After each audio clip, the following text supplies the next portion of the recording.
अरविंद जिसमें अमृत ज्ञान है, माणिक भगत वैराग। श्री गुरु ग्रंथ साहिब उदद, बंदों कर अनुराग। एक अंकारा सतगुरु, तेह प्रसाद सच होए।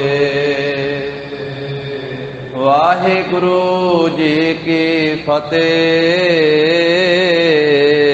विघन विनाशन सोए। वाहिगुरु जी की फतेह, विघन विनाशन सोए।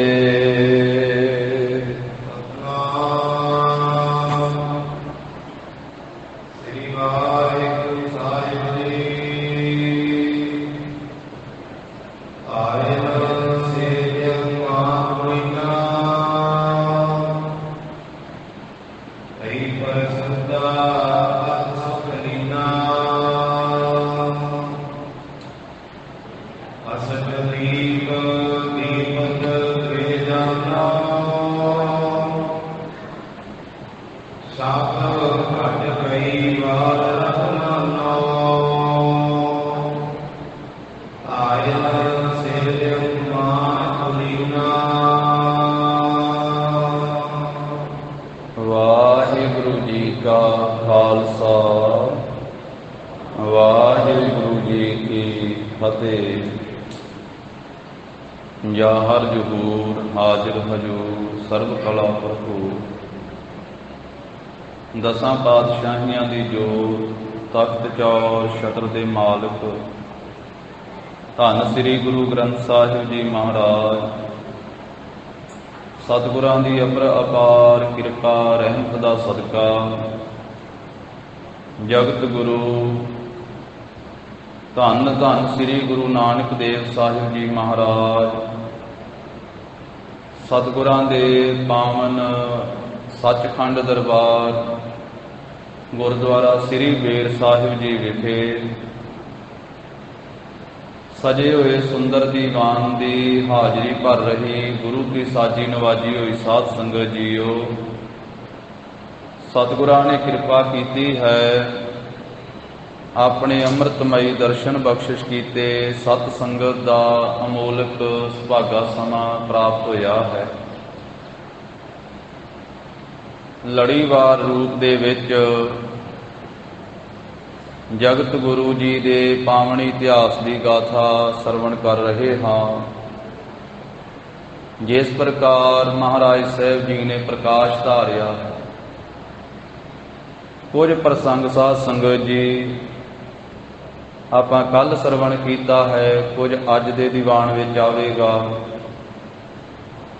कल दे दीवान विच भाई साहब भाई संतोख सिंह जी ने जिक्र किया कि महाराज साहब जी बेदी कुल दे अंदर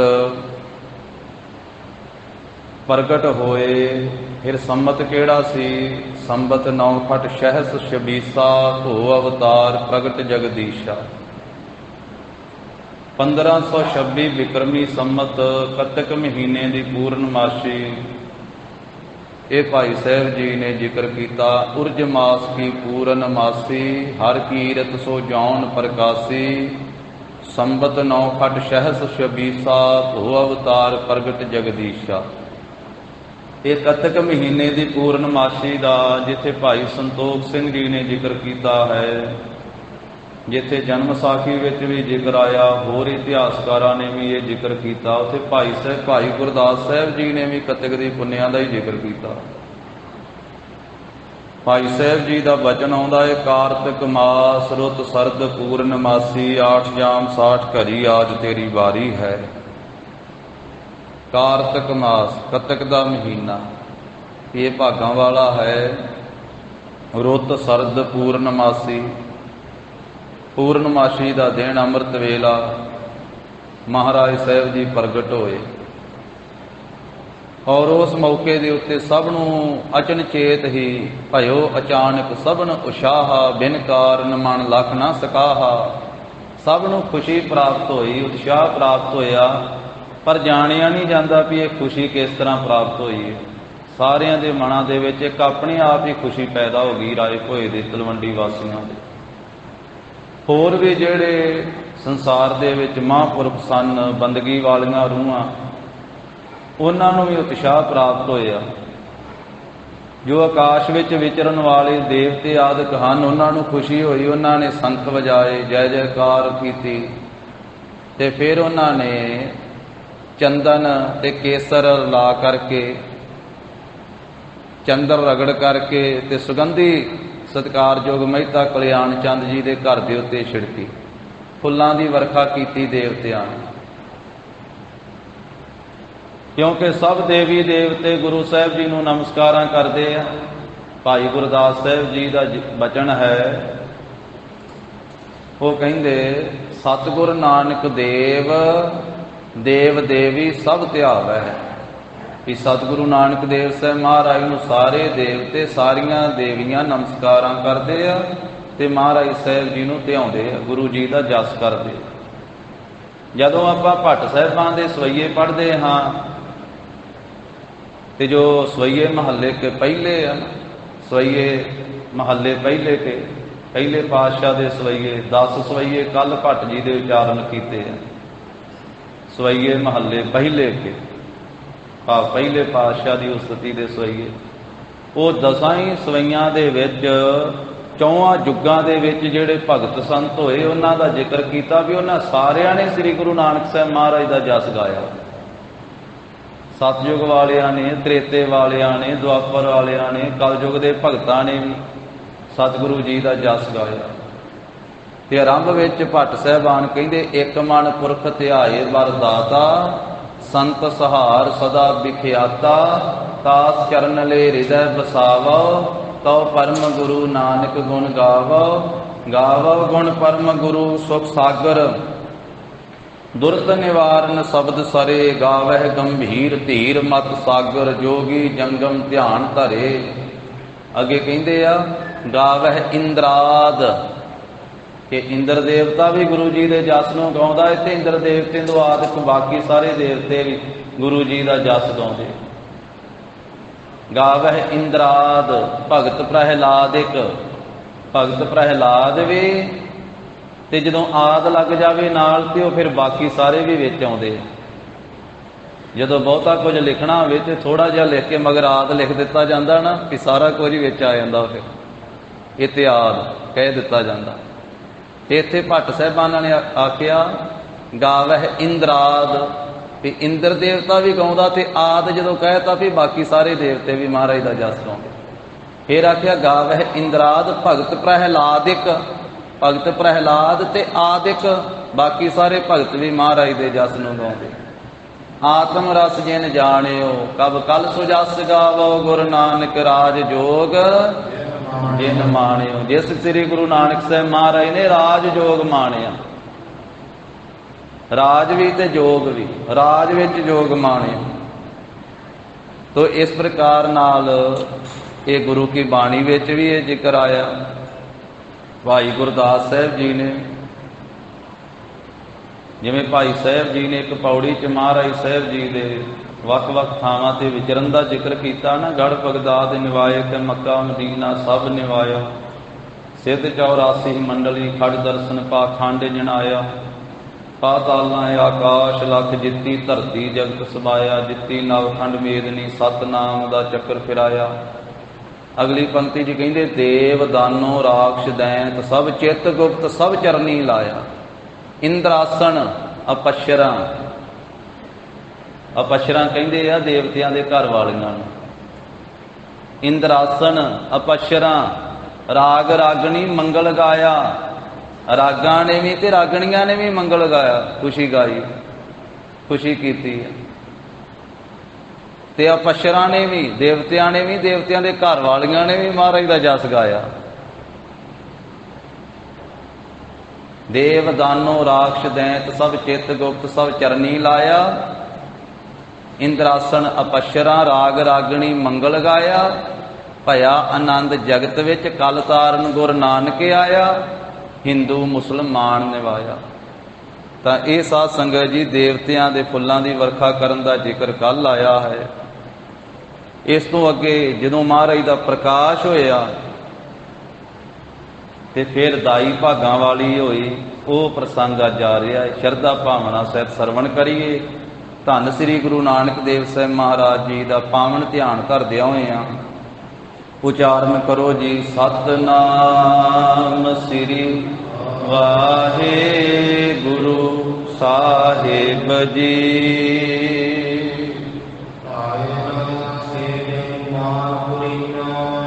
ਧਾਇਨ ਨਾਮ ਹੈ ਦਾਈਆਂ ਦਾ। ਜੇ ਧਾਏ ਹੋਵੇ ਤੇ ਫਿਰ ਇੱਕ ਦਾਈ ਦਾ ਹੁੰਦਾ ਹੈ, ਤੇ ਧਾਇਨ ਹੈ ਤੇ ਇਸ ਕਰਕੇ ਦਾਈਆਂ। ਸੇਵਿਅੰ ਮਾਨ, ਜੋ ਦਾਈਆਂ ਦੇ ਸੇਵਾ ਕਰਨ ਦੇ ਯੋਗ ਹਨ। ਕੁਲੀਨਾ, ਉੱਚੀ ਕੁਲ ਵਾਲੇ, ਭਾਵ ਧੰਨ ਮਾਤਾ ਤ੍ਰਿਪਤਾ ਜੀ ਉਹ ਐਸੀ ਅਵਸਥਾ ਦੇ ਵਿੱਚ ਹਨ ਕਿ ਜਿਸ ਵੇਲੇ ਉਹ ਦਾਈਆਂ ਕਰਕੇ ਸੇਵਾ ਕਰਨ ਦੇ ਯੋਗ ਹਨ। ਤੇ ਉਸ ਵੇਲੇ ਮਾਤਾ ਜੀ ਪ੍ਰਸੂਤਾ ਭਾਵ ਨੂੰ ਪ੍ਰਾਪਤ ਹੋਏ, ਭਾਵ ਗੁਰੂ ਸਾਹਿਬ ਜੀ ਨੇ ਪ੍ਰਕਾਸ਼ ਧਾਰਿਆ ਕਿ ਉਸ ਵੇਲੇ ਮਾਤਾ ਜੀ ਨੂੰ ਕੋਈ ਦੁੱਖ ਕੋਈ ਸੰਕਟ ਨਹੀਂ ਵਿਆਪਿਆ ਹੈ। ਅਤ ਸੁਖ ਲੀਨਾ, ਅਤ ਦਾ ਸੁਖ ਹੀ ਪ੍ਰਾਪਤ ਹੋਇਆ ਹੈ। ਜਦੋਂ ਧੰਨ ਸ੍ਰੀ ਗੁਰੂ ਨਾਨਕ ਦੇਵ ਸਾਹਿਬ ਮਹਾਰਾਜ ਜੀ ਕੱਤਕ ਮਹੀਨੇ ਦੀ ਪੂਰਨਮਾਸ਼ੀ ਨੂੰ ਅੰਮ੍ਰਿਤ ਵੇਲੇ ਪ੍ਰਗਟ ਹੋਏ, ਤਾਂ ਅੰਮ੍ਰਿਤ ਵੇਲਾ ਸੀ ਨਾ, ਰਾਤ ਹਨੇਰਾ, ਤਾਂ ਉਸ ਮਕਾਨ ਦੇ ਅੰਦਰ ਕਮਰੇ ਦੇ ਅੰਦਰ ਅਸ਼ਟਦੀਪ ਕਹਿੰਦੇ ਵੀ 8 ਮੁਖੀਆ ਜਿਹੜਾ ਸੀ ਨਾ ਦੀਵਾ ਉਹ ਬਲ ਰਿਹਾ ਸੀ। 8 ਮੁਖੀਆ ਆ ਦੀਵੇ ਆਪਾਂ ਵੇਖਦੇ ਹੀ, 1 ਮੁਖੀ ਵਾਲਾ ਵੀ ਹੁੰਦਾ, 2 ਮੁਖੀਆਂ ਵਾਲਾ ਵੀ ਹੁੰਦਾ, 4 ਮੁਖੀਆ ਦੀਵਾ ਵੀ ਹੁੰਦਾ, ਤੇ ਜਿਹਦੇ ਵਿੱਚ 8 ਬੱਤੀਆਂ ਇਕੱਠੀਆਂ ਪੈਣ, ਉਹ 8 ਮੁਖੀਆ ਜਿਹੜਾ ਸੀ ਨਾ ਅਸ਼ਟਦੀਪ ਬਲ ਰਿਹਾ ਸੀ ਘਰ ਦੇ ਵਿੱਚ। ਸ਼ਮਾਦਾਨ ਬਲ ਰਿਹਾ ਸੀ। ਤਾਂ ਕਹਿੰਦੇ ਵੀ ਉਸ ਵੇਲੇ ਜਦੋਂ 8 ਮੁਖੀਆ ਦੀਵਾ ਘਰ ਦੇ ਵਿੱਚ ਬਲ ਰਿਹਾ ਸੀ, ਜਾਣ ਲਵੋ ਅੰਮ੍ਰਿਤ ਵੇਲੇ, ਤੇ ਉਹ ਦੀਵੇ ਦੀ ਰੌਸ਼ਨੀ ਘਟ ਗਈ, ਉਹਦੀ ਛਵੀ ਘਟ ਗਈ, ਕਿਉਂਕਿ ਮਹਾਰਾਜ ਸਾਹਿਬ ਜੀ ਜਦੋਂ ਪ੍ਰਕਾਸ਼ਮਾਨ ਹੋਏ, ਗੁਰੂ ਸਾਹਿਬ ਜੀ ਦਾ ਪ੍ਰਕਾਸ਼ ਹੋਇਆ, ਗੁਰੂ ਜੀ ਦਾ ਅਵਤਾਰ ਹੋਇਆ, ਤੇ ਕਮਰੇ ਦੇ ਵਿੱਚ ਚਾਨਣਾ ਹੋ ਗਿਆ। ਐਸੀ ਕਲਾ ਵਾਪਰੀ। ਤਾਂ ਉਸ ਵੇਲੇ ਕਹਿੰਦੇ ਬਾਲ ਰਵ ਮਾਨੋ, ਜਾਣੋ ਕਿ ਬਾਲ ਸਰੂਪ ਗੁਰੂ ਸਾਹਿਬ ਜੀ, ਜਿਵੇਂ ਬਾਲ ਰਵ ਹੁੰਦਾ, ਜਿਵੇਂ ਸੂਰਜ ਹੁੰਦਾ ਹੈ ਸਵੇਰ ਦਾ ਪ੍ਰਕਾਸ਼ ਕਰਦਾ, ਸਵੇਰ ਦਾ ਸੂਰਜ ਉਹਨੂੰ ਬਾਲ ਰਵ ਕਿਹਾ ਜਾਂਦਾ ਹੈ। ਸਵੇਰ ਦਾ ਸੂਰਜ ਜਦੋਂ ਚੜ੍ਹਦਾ ਹੈ ਲਾਲੀ ਦੇ ਸਹਿਤ ਆਪਣੀਆਂ ਕਿਰਨਾਂ ਛੱਡਦਾ ਹੈ, ਹਨੇਰਾ ਦੂਰ ਹੋ ਜਾਂਦਾ ਹੈ, ਪ੍ਰਕਾਸ਼ ਹੋ ਜਾਂਦਾ ਹੈ। ਇਸ ਤਰ੍ਹਾਂ ਜਾਣੋ ਕਿ ਮਹਾਰਾਜ ਸਾਹਿਬ ਜੀ ਸੂਰਜ ਦੀ ਤਰ੍ਹਾਂ ਪ੍ਰਕਾਸ਼ ਜਿਹੜਾ ਹੈ ਗੁਰੂ ਸਾਹਿਬ ਜੀ ਦਾ ਉਸ ਵੇਲੇ ਫੈਲਿਆ ਕਮਰੇ ਦੇ ਅੰਦਰ। ਇਹ ਮਹਾਰਾਜ ਸਾਹਿਬ ਜੀ ਦੇ ਪ੍ਰਗਟ ਹੋਣ ਤੇ ਕੌਤਕ ਹੋਇਆ। ਉਸ ਕਮਰੇ ਦੇ ਅੰਦਰ ਦੀਵੇ ਦਾ ਚਾਨਣਾ ਮੱਧਮ ਪੈ ਗਿਆ, ਉਹਦੀ ਛਵੀ ਘਟ ਗਈ, ਤੇ ਅੰਦਰ ਸਾਰੇ ਮਕਾਨ ਵਿੱਚ ਪ੍ਰਕਾਸ਼ ਹੀ ਪ੍ਰਕਾਸ਼ ਹੋ ਗਿਆ। ਕਿਉਂਕਿ ਪਿੱਛੇ ਵੀ ਭਾਈ ਸਾਹਿਬ ਜੀ ਦੱਸ ਆਏ ਆ, ਕਹਿੰਦੇ ਵੀ ਜੇ ਕੋਈ ਸ਼ੰਕਾ ਕਰੇ ਤੇ ਜਿਸ ਗੁਰੂ ਸਾਹਿਬ ਜੀ ਦੀ ਜੋਤ ਕਰਕੇ, ਪਰਮੇਸ਼ਰ ਦੀ ਜੋਤ ਕਰਕੇ ਕਰੋੜਾਂ ਖੰਡ ਬ੍ਰਹਿਮੰਡ ਪ੍ਰਕਾਸ਼ਮਾਨ ਹੋ ਰਹੇ ਆ। ਉਹ ਆਪ ਜਿਸ ਥਾਂ ਦੇ ਉੱਤੇ ਪ੍ਰਗਟ ਹੋਏ, ਉਹਨਾਂ ਨੇ ਨਿਰਗੁਣ ਤੋਂ ਸਰਗੁਣ ਰੂਪ ਪ੍ਰਗਟ ਕੀਤਾ ਹੈ, ਤੇ ਉੱਥੇ ਐਸੀ ਕਲਾ ਕਿਉਂ ਨਾ ਵਰਤੇ। ਤਾਂ ਮਹਾਰਾਜ ਸਾਹਿਬ ਜੀ ਜਿਸ ਥਾਂ ਦੇ ਉੱਤੇ ਫਿਰ ਪ੍ਰਗਟ ਹੋਏ, ਜਿਸ ਕਮਰੇ ਦੇ ਅੰਦਰ, ਜਾਣੋ ਕਿ ਉੱਥੇ ਪ੍ਰਕਾਸ਼ ਹੋ ਗਿਆ। ਤਾਂ ਮਹਾਰਾਜ ਸਾਹਿਬ ਜੀ ਦੇ ਚਿਹਰੇ ਦਾ ਤੇਜ ਪ੍ਰਕਾਸ਼ਮਾਨ ਹੈ, ਦੀਪਤ ਹੋ ਰਿਹਾ ਹੈ, ਤੇ ਜਿਹੜੀ ਕਾਂਤੀ ਕਹਿੰਦੇ ਸੋਭਾ ਹੈ ਉਹ ਬੇਅੰਤੀ ਉਪਮਾ ਵਾਲੀ ਹੈ। ਤੇ ਦੌਲਤਾਂ ਦਾ ਹੀ ਉਸ ਵੇਲੇ ਸੇਵਾ ਵਿੱਚ ਹਾਜ਼ਰ ਸੀ। ਜਦੋਂ ਬਾਲ ਸਰੂਪ ਮਹਾਰਾਜ ਜੀ ਦੇ ਦਰਸ਼ਨ ਕੀਤੇ ਨਾ ਦੌਲਤਾਂ ਦਾਈ ਨੇ, ਉਹ ਤਾਂ ਵਿਸਮੈ ਹੋ ਗਈ, ਅਸਚਰਜ ਹੋ ਗਈ, ਹੈਰਾਨ ਹੋ ਗਈ ਹੈ ਕਿ ਮਹਾਰਾਜ ਸਾਹਿਬ ਜੀ ਦਾ ਜਿਸ ਵੇਲੇ ਪ੍ਰਕਾਸ਼ ਹੋਇਆ। ਆਪਾਂ ਸਾਧ ਸੰਗਤ ਜੀ ਪ੍ਰਕਾਸ਼ ਅੱਖਰ ਹੀ ਵਰਤਦੇ, ਉਹਨੇ ਜਨਮ ਅੱਖਰ ਵਰਤਿਆ ਹੋਵੇਗਾ। ਇਹ ਬਾਲਕ ਦਾ ਜਦੋਂ ਜਨਮ ਹੋਇਆ ਹੈ ਤਾਂ ਇਹ ਅਨੋਖਾ ਹੀ ਚਾਨਣਾ ਅੰਦਰ ਫੈਲ ਗਿਆ ਹੈ, ਅਚਰਜ ਤਰ੍ਹਾਂ ਦਾ ਹੀ। ਤਾਂ ਇਹ ਸਭ ਕੁਝ ਵੇਖ ਕਰਕੇ ਫਿਰ ਉਹ ਚਿਹਰੇ ਦੇ ਦਰਸ਼ਨ ਕਰਕੇ ਤੇ ਹੈਰਾਨ ਹੋ ਗਈ। ਇੱਕ ਉਹਨੇ ਹੋਰ ਕੌਤਕ ਵੇਖਿਆ, ਉਸ ਕਰਕੇ ਵੀ ਹੈਰਾਨ ਹੋਈ। ਸੋਚ ਰਹੀ ਆਪਣੇ ਮਨ ਦੇ ਅੰਦਰ ਦੌਲਤਾਂ ਦਾ ਹੀ ਕਿੰਨੀ ਭਾਗਾਂ ਵਾਲੀ ਹੈ, ਸਭ ਤੋਂ ਪਹਿਲਾ ਦਰਸ਼ਨ ਮਹਾਰਾਜ ਦਾ ਉਹਨੂੰ ਪ੍ਰਾਪਤ ਹੋਇਆ, ਦੌਲਤਾਂ ਦਾ ਹੀ। ਆਪਣੇ ਮਨ 'ਚ ਸੋਚ ਰਹੀ ਹੈ ਵੀ ਇਹ ਬਾਲਕ ਜਨਮ ਲੈਂਦਿਆਂ ਸਾਰ ਹੀ ਇਹ ਕੋਮਲ ਜਿਹਾ ਬਾਲਕ ਮੁਸਕਰਾ ਰਿਹਾ ਹੈ, ਇਹ ਹੱਸ ਰਿਹਾ ਹੈ। ਕਿਉਂਕਿ ਜਨਮ ਤੋਂ ਬਾਅਦ, ਜਨਮ ਲੈਂਦਿਆਂ ਸਾਰ ਕੋਈ ਵੀ ਬੱਚਾ ਹੱਸਦਾ ਨਹੀਂਗਾ, ਰੋਂਦੇ ਆਉਂਦੇ ਸਾਰੇ ਰੋਂਦੇ ਆ ਬੱਚੇ। ਜਨਮ ਤੋਂ ਬਾਅਦ ਜੇ ਨਾ ਰੋਵੇ ਤੇ ਆਪ ਰਵਾ ਦਿੰਦੇ ਉਹਨੂੰ, ਥਾਪੜ ਥੁੱਪੜ ਕੇ ਕਹਿੰਦੇ ਵੀ ਇਹ ਰੋਇਆ ਨਹੀਂਗਾ, ਇਸ ਕਰਕੇ ਤੰਦਰੁਸਤ ਨਹੀਂ ਹੈ। ਤੇ ਮਹਾਰਾਜ ਸਾਹਿਬ ਜੀ ਹੱਸ ਰਹੇ ਤੇ ਉਹ ਸੋਚ ਰਹੀ ਮਨ ਵਿੱਚ ਵੀ ਇਹ ਕੋਮਲ ਜਿਹਾ ਬਾਲਕ ਜਨਮ ਲੈਂਦਿਆਂ ਸਾਰੀ ਮੁਸਕਰਾ ਰਿਹਾ ਹੈ, ਹੱਸ ਰਿਹਾ ਹੈ। ਭੋਲੀ ਦੌਲਤਾਂ ਦਾਈ ਆਪਣੇ ਮਨ ਹੀ ਮਨ ਵਿੱਚ ਸੋਚਦੀ ਹੈ ਵੀ ਇਹ ਸ਼ਗਨ ਹੈ ਕਿ ਕੁਸ਼ਗਨ ਹੈ, ਵੀ ਇਹ ਚੰਗਾ ਹੈ ਜਾਂ ਮਾੜਾ ਹੈ, ਸ਼ਗਨ ਹੈ ਕਿ ਕੁਸ਼ਗਨ ਹੈ, ਵੀ ਇਹ ਬਾਲਕ ਜਨਮ ਲੈਂਦਿਆਂ ਸਾਰੀ ਹੱਸ ਰਿਹਾ ਹੈ। ਹੁਣ ਸੋਚਦੀ ਹੈ ਮਨ ਦੇ ਵਿੱਚ ਵੀ ਮੇਰੇ ਹੱਥਾਂ ਵਿੱਚ ਕਈਆਂ ਬੱਚਿਆਂ ਦੇ ਜਨਮ ਹੋਏ ਆ, ਜਿਹੜੇ ਬਾਕੀ ਬੱਚੇ ਸੀ ਉਹ ਜਨਮ ਲੈਂਦਿਆਂ ਸਾਰ ਸਾਰੇ ਰੋਂਦੇ ਸੀ, ਬਾਕੀ ਸਾਰੇ ਬੱਚੇ ਜਨਮ ਤੋਂ ਬਾਅਦ ਰੋਂਦੇ ਹਨ, ਜਨਮ ਲੈਂਦਿਆਂ ਸਾਰ ਰੋਂਦੇ ਹਨ। ਪਰ ਇਹ ਅਨੋਖਾ ਹੀ ਬਾਲਕ ਹੈ, ਇਹ ਪਹਿਲਾ ਹੀ ਬਾਲਕ ਹੈ ਮੇਰੇ ਹੱਥਾਂ ਵਿੱਚ, ਜਿਹੜਾ ਜਨਮ ਲੈਂਦਿਆਂ ਸਾਰ ਇਹ ਖੁਸ਼ ਹੋ ਰਿਹਾ ਹੈ, ਇਹ ਹੱਸ ਰਿਹਾ, ਮੁਸਕਰਾ ਰਿਹਾ ਹੈ, ਜਿਵੇਂ ਇਹਨੂੰ ਆਨੰਦ ਹੁੰਦਾ ਹੈ, ਜਿਵੇਂ ਖੁਸ਼ੀ ਹੈ, ਜਿਵੇਂ ਖੇੜਾ ਹੈ, ਜਿਵੇਂ ਆਨੰਦ ਦੇ ਸਹਿਤ ਹੈ। ਇੱਥੋਂ ਤੀਕ ਜਿਹੜੇ ਪਿੱਛੇ ਬਚਨ ਆਏ ਉਹ ਤਾਂ ਦੌਲਤਾਂ ਦਾ ਹੀ ਆਪ ਸੋਚ ਰਹੀ ਸੀ ਆਪਣੇ ਮਨ ਦੇ ਵਿੱਚ।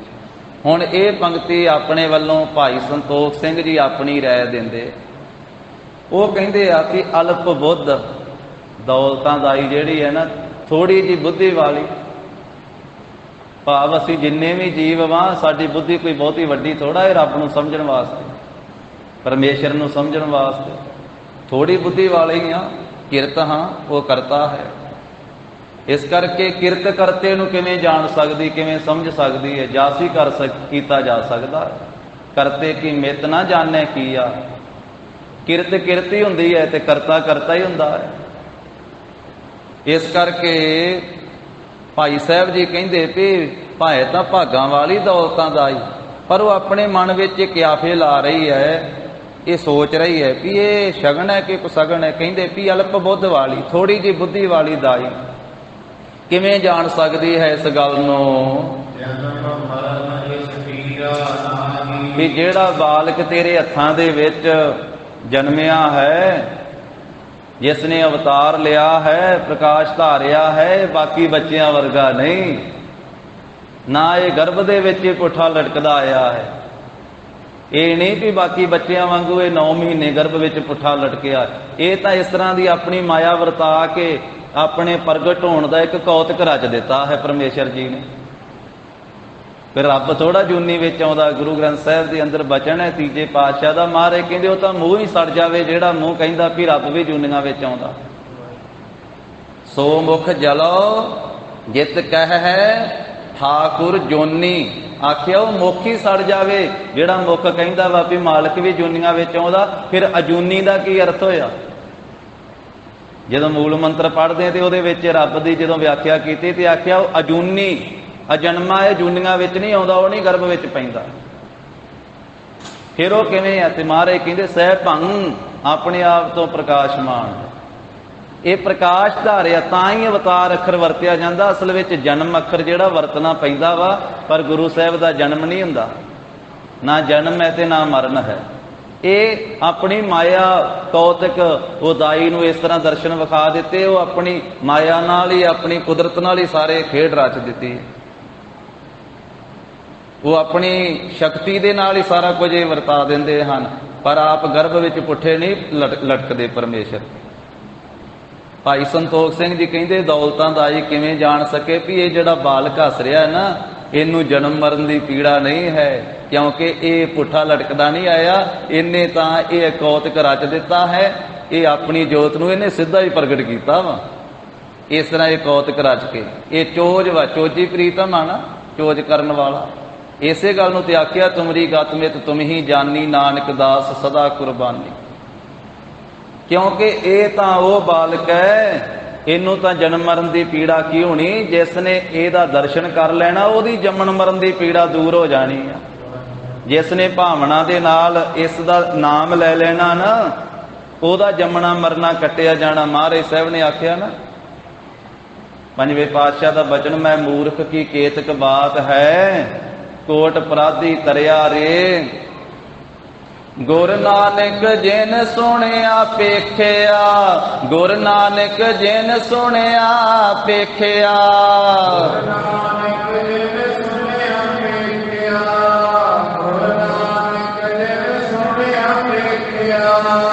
ਗੁਰ ਨਾਨਕ ਜਿਨ ਸੁਣਿਆ ਪੇਖਿਆ, ਗੁਰ ਨਾਨਕ ਜਿਨ ਸੁਣਿਆ ਪੇਖਿਆ,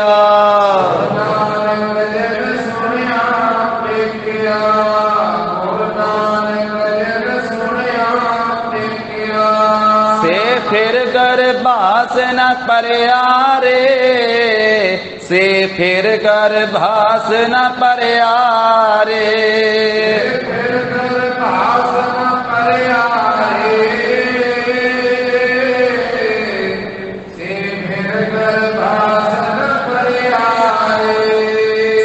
ਫਿਰ ਗਰਭਾਸ ਨ ਪਰਿਆ ਰੇ, ਸੇ ਫਿਰ ਗਰਭਾਸ ਨ ਪਰਿਆ ਰੇ, ਫਿਰ ਗਰਭਾਸ ਨ ਪਰਿਆ ਰੇ,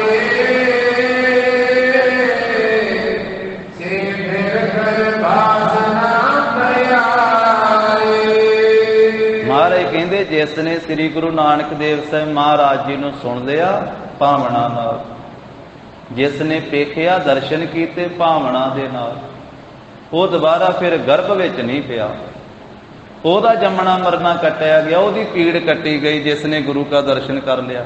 ਭਾਈ ਸੰਤੋਖ ਸਿੰਘ ਜੀ ਕਹਿੰਦੇ ਵੀ ਅਲਪ ਬੁੱਧ ਵਾਲੀ ਦੌਲਤਾਂ ਦਾਈ ਹੈ ਭਾਗਾਂ ਵਾਲੀ, ਵੱਡੇ ਭਾਗ ਉਹਦੇ, ਪਰ ਉਹ ਵਿਚਾਰ ਕਰ ਰਹੀ ਹੈ ਵੀ ਇਹ ਬਾਲਕ ਹੱਸਿਆ ਹੈ, ਕੀ ਕਾਰਨ ਹੈ। ਕਹਿੰਦੇ ਵੀ ਕੀ ਜਾਣੇ ਭੋਲੀ ਦੌਲਤਾਂ ਦਾ ਇਸ ਬਾਲਕ ਨੂੰ ਜਨਮ ਮਰਨ ਦੀ ਪੀੜਾ ਨਹੀਂ ਹੈ। ਉਸ ਵੇਲੇ ਜੋ ਘਰ ਵਿੱਚ ਦਾਸੀ ਸੀ ਨਾ, ਤੇ ਦਾਸੀ ਨੂੰ ਦੱਸਿਆ ਇਹ ਦੌਲਤਾਂ ਦਾਈ ਨੇ ਕਿ ਬਾਲਕ ਜਨਮਿਆ ਹੈ। ਦਾਸੀ ਗਈ ਹੈ ਦੌੜ ਕੇ ਬਾਬੇ ਕਾਲੂ ਜੀ ਦੇ ਪਾਸ, ਉਹਨੇ ਜਾ ਕੇ ਫਿਰ ਖਬਰ ਦਿੱਤੀ, ਆਖਿਆ ਮਹਿਤਾ ਜੀ ਵਧਾਈ ਹੋਵੇ, ਬਾਲਕ ਜਨਮਿਆ ਹੈ। ਦਾਸੀ ਨੇ ਦੌੜ ਕੇ ਜਾ ਕੇ ਖਬਰ ਦਿੱਤੀ ਹੈ ਮਹਿਤਾ ਕਲਿਆਣ ਚੰਦ ਜੀ ਨੂੰ। ਆਖਿਆ ਕਿ ਮਹਿਤਾ ਜੀ ਵਧਾਈ ਲਓ, ਬਹੁਤ ਖੁਸ਼ੀਆਂ ਦਾ ਸਮਾਂ ਹੈ, ਆਨੰਦ ਦਾ ਸਮਾਂ ਹੈ।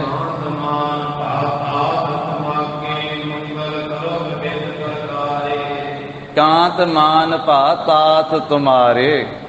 ਆਖਿਆ ਵੀ ਬਹੁਤ ਸੋਭਾ ਵਾਲਾ, ਬਹੁਤ ਕਾਂਤਮਾਨ ਸੋਭਾ ਵਾਲਾ ਪੁੱਤਰ ਹੋਇਆ ਆਪ ਜੀ ਦੇ ਘਰ ਦੇ ਵਿੱਚ। ਹਾਂਜੀ, ਤੇ ਹੁਣ ਅਨੇਕ ਪ੍ਰਕਾਰ ਦੇ ਨਾਲ ਖੁਸ਼ੀਆਂ ਮਨਾਓ ਮਹਿਤਾ ਜੀ, ਆਪਣੇ ਘਰ ਵਿੱਚ ਵਧਾਈਆਂ ਪ੍ਰਾਪਤ ਕਰੋ, ਖੁਸ਼ੀਆਂ ਮਨਾਓ, ਮੰਗਲਾਚਰਨ ਕਰੋ। ਆਪ ਜੀ ਦੇ ਘਰ ਵਿੱਚ ਪੁੱਤਰ ਪ੍ਰਗਟ ਹੋਇਆ ਹੈ।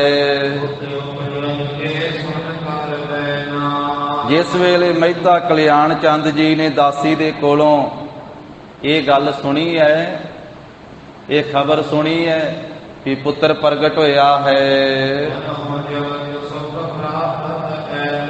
ਕਹਿੰਦੇ ਕਿ ਪਿਤਾ ਜੀ ਨੂੰ ਇੰਨੀ ਖੁਸ਼ੀ ਹੋਈ ਹੈ, ਜਾਣੋ ਕਿ ਸਾਰੇ ਜੱਗ ਦਾ ਸੁੱਖ ਹੀ ਘਰ ਵਿੱਚ ਪੈਦਾ ਹੋ ਗਿਆ।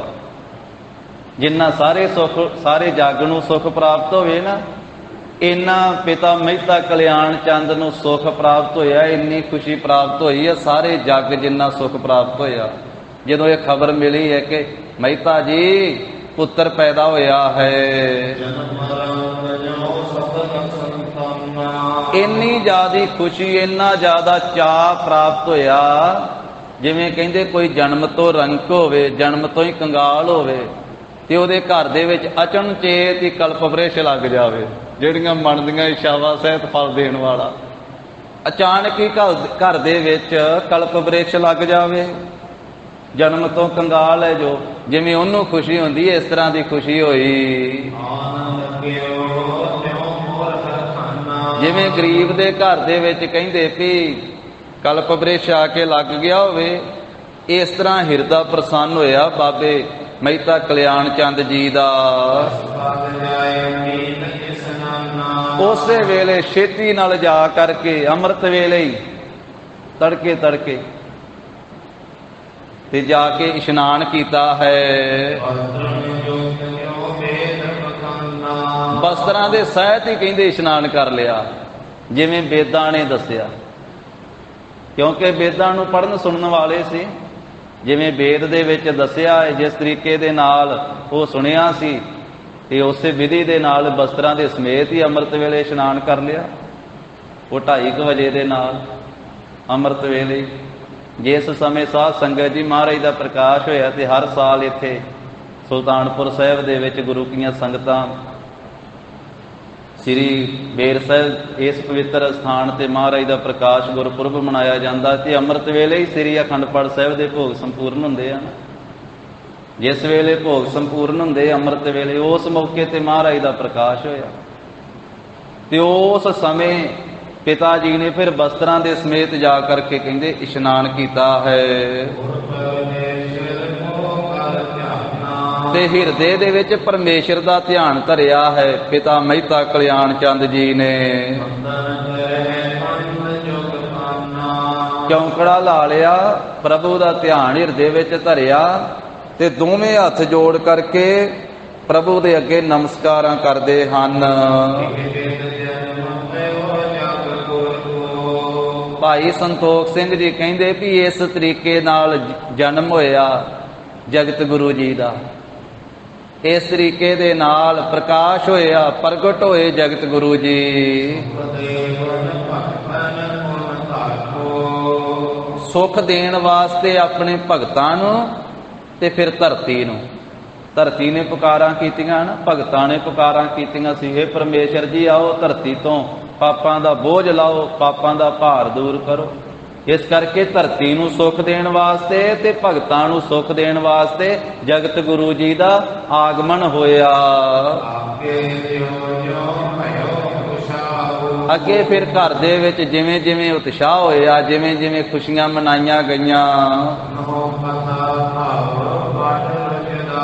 ਕਹਿੰਦੇ ਵੀ ਉਹ ਕਥਾ ਸੁਣੋ ਹੁਣ ਜੋ ਮਹਾਰਾਜ ਸਾਹਿਬ ਜੀ ਦੇ ਪ੍ਰਕਾਸ਼ ਲੈਣ ਤੋਂ ਬਾਅਦ ਜੋ ਰੋਜਦਾਹੂ ਰੋਗਾਂ ਨੂੰ ਦੁੱਖਾਂ ਨੂੰ ਕੱਟਣ ਵਾਲੀ ਕਥਾ ਹੈ, ਉਹ ਅਗਲੇ ਅਧਿਆਇਆਂ ਦੇ ਵਿੱਚ ਸੁਣੋ।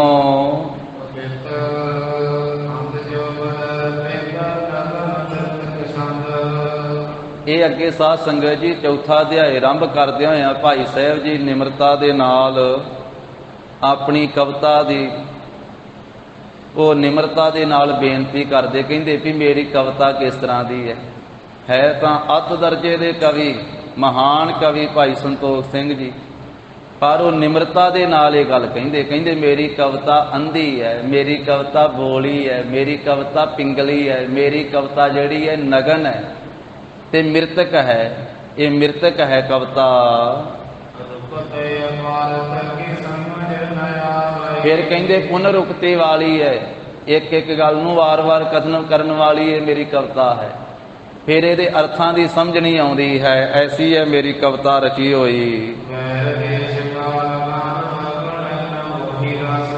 ਫਿਰ ਇਸੇ ਤਰ੍ਹਾਂ ਦੇਸ਼ ਕਾਲ ਦੇ ਵੈਰ ਵਾਲੀ ਹੈ ਤੇ ਗਣਾ ਤੇ ਅਗਣਾ ਵਾਲੀ ਹੈ।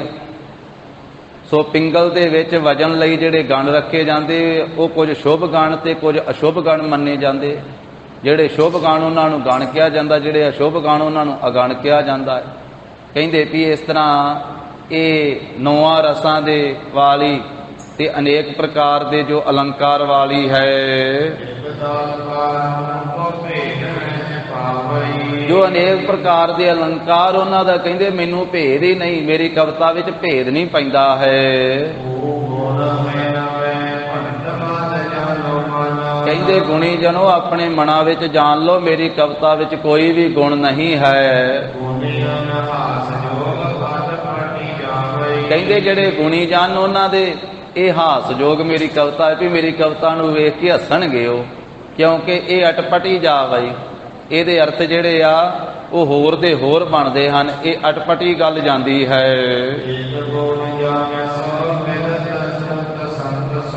ਕਹਿੰਦੇ ਪਰ ਇੱਕ ਗੁਣ ਇਹਦੇ ਵਿੱਚ ਹੈ, ਹੋਰ ਭਾਵੇਂ ਕੋਈ ਗੁਣ ਨਹੀਂ ਮੇਰੀ ਕਵਿਤਾ ਵਿੱਚ, ਪਰ ਸੰਤ ਜਨੋ ਕੰਨ ਦੇ ਕੇ ਸੁਣੋ, ਧਿਆਨ ਦੇ ਕੇ ਸੁਣੋ, ਇੱਕ ਗੁਣ ਹੈ ਮੇਰੀ ਕਵਿਤਾ ਦੇ ਵਿੱਚ।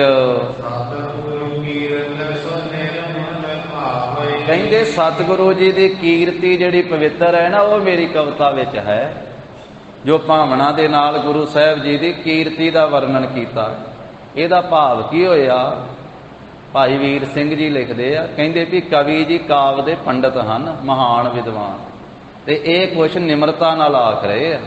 ਇਹ ਨਹੀਂ ਵੀ ਉਹਨਾਂ ਦੀ ਕਵਿਤਾ ਵਿੱਚ ਗੁਣ ਕੋਈ ਨਹੀਂ, ਸਾਰੇ ਗੁਣ ਵਾ, ਪਰੰਤੂ ਇੱਕ ਕਟਾਖ ਵੀ ਇਸ ਵਿੱਚ ਹੈ ਕਿ ਇਸ ਕਵਿਤਾ ਵਿੱਚ ਤੁਕਬੰਦੀਏ ਜਾਂ ਦਰਬਾਰੀ ਕਸਬੀਏ ਕਵੀਆਂ ਵਾਂਗੂ ਮੈਂ ਨਿਰਾ ਬੱਝੇ ਕਾਇਦਿਆਂ ਦੀ ਖਾਨਾ ਪੂਰੀ ਵਾਲੀ ਕਵਿਤਾ ਨਹੀਂ ਕਰ ਰਿਹਾ ਹਾਂ।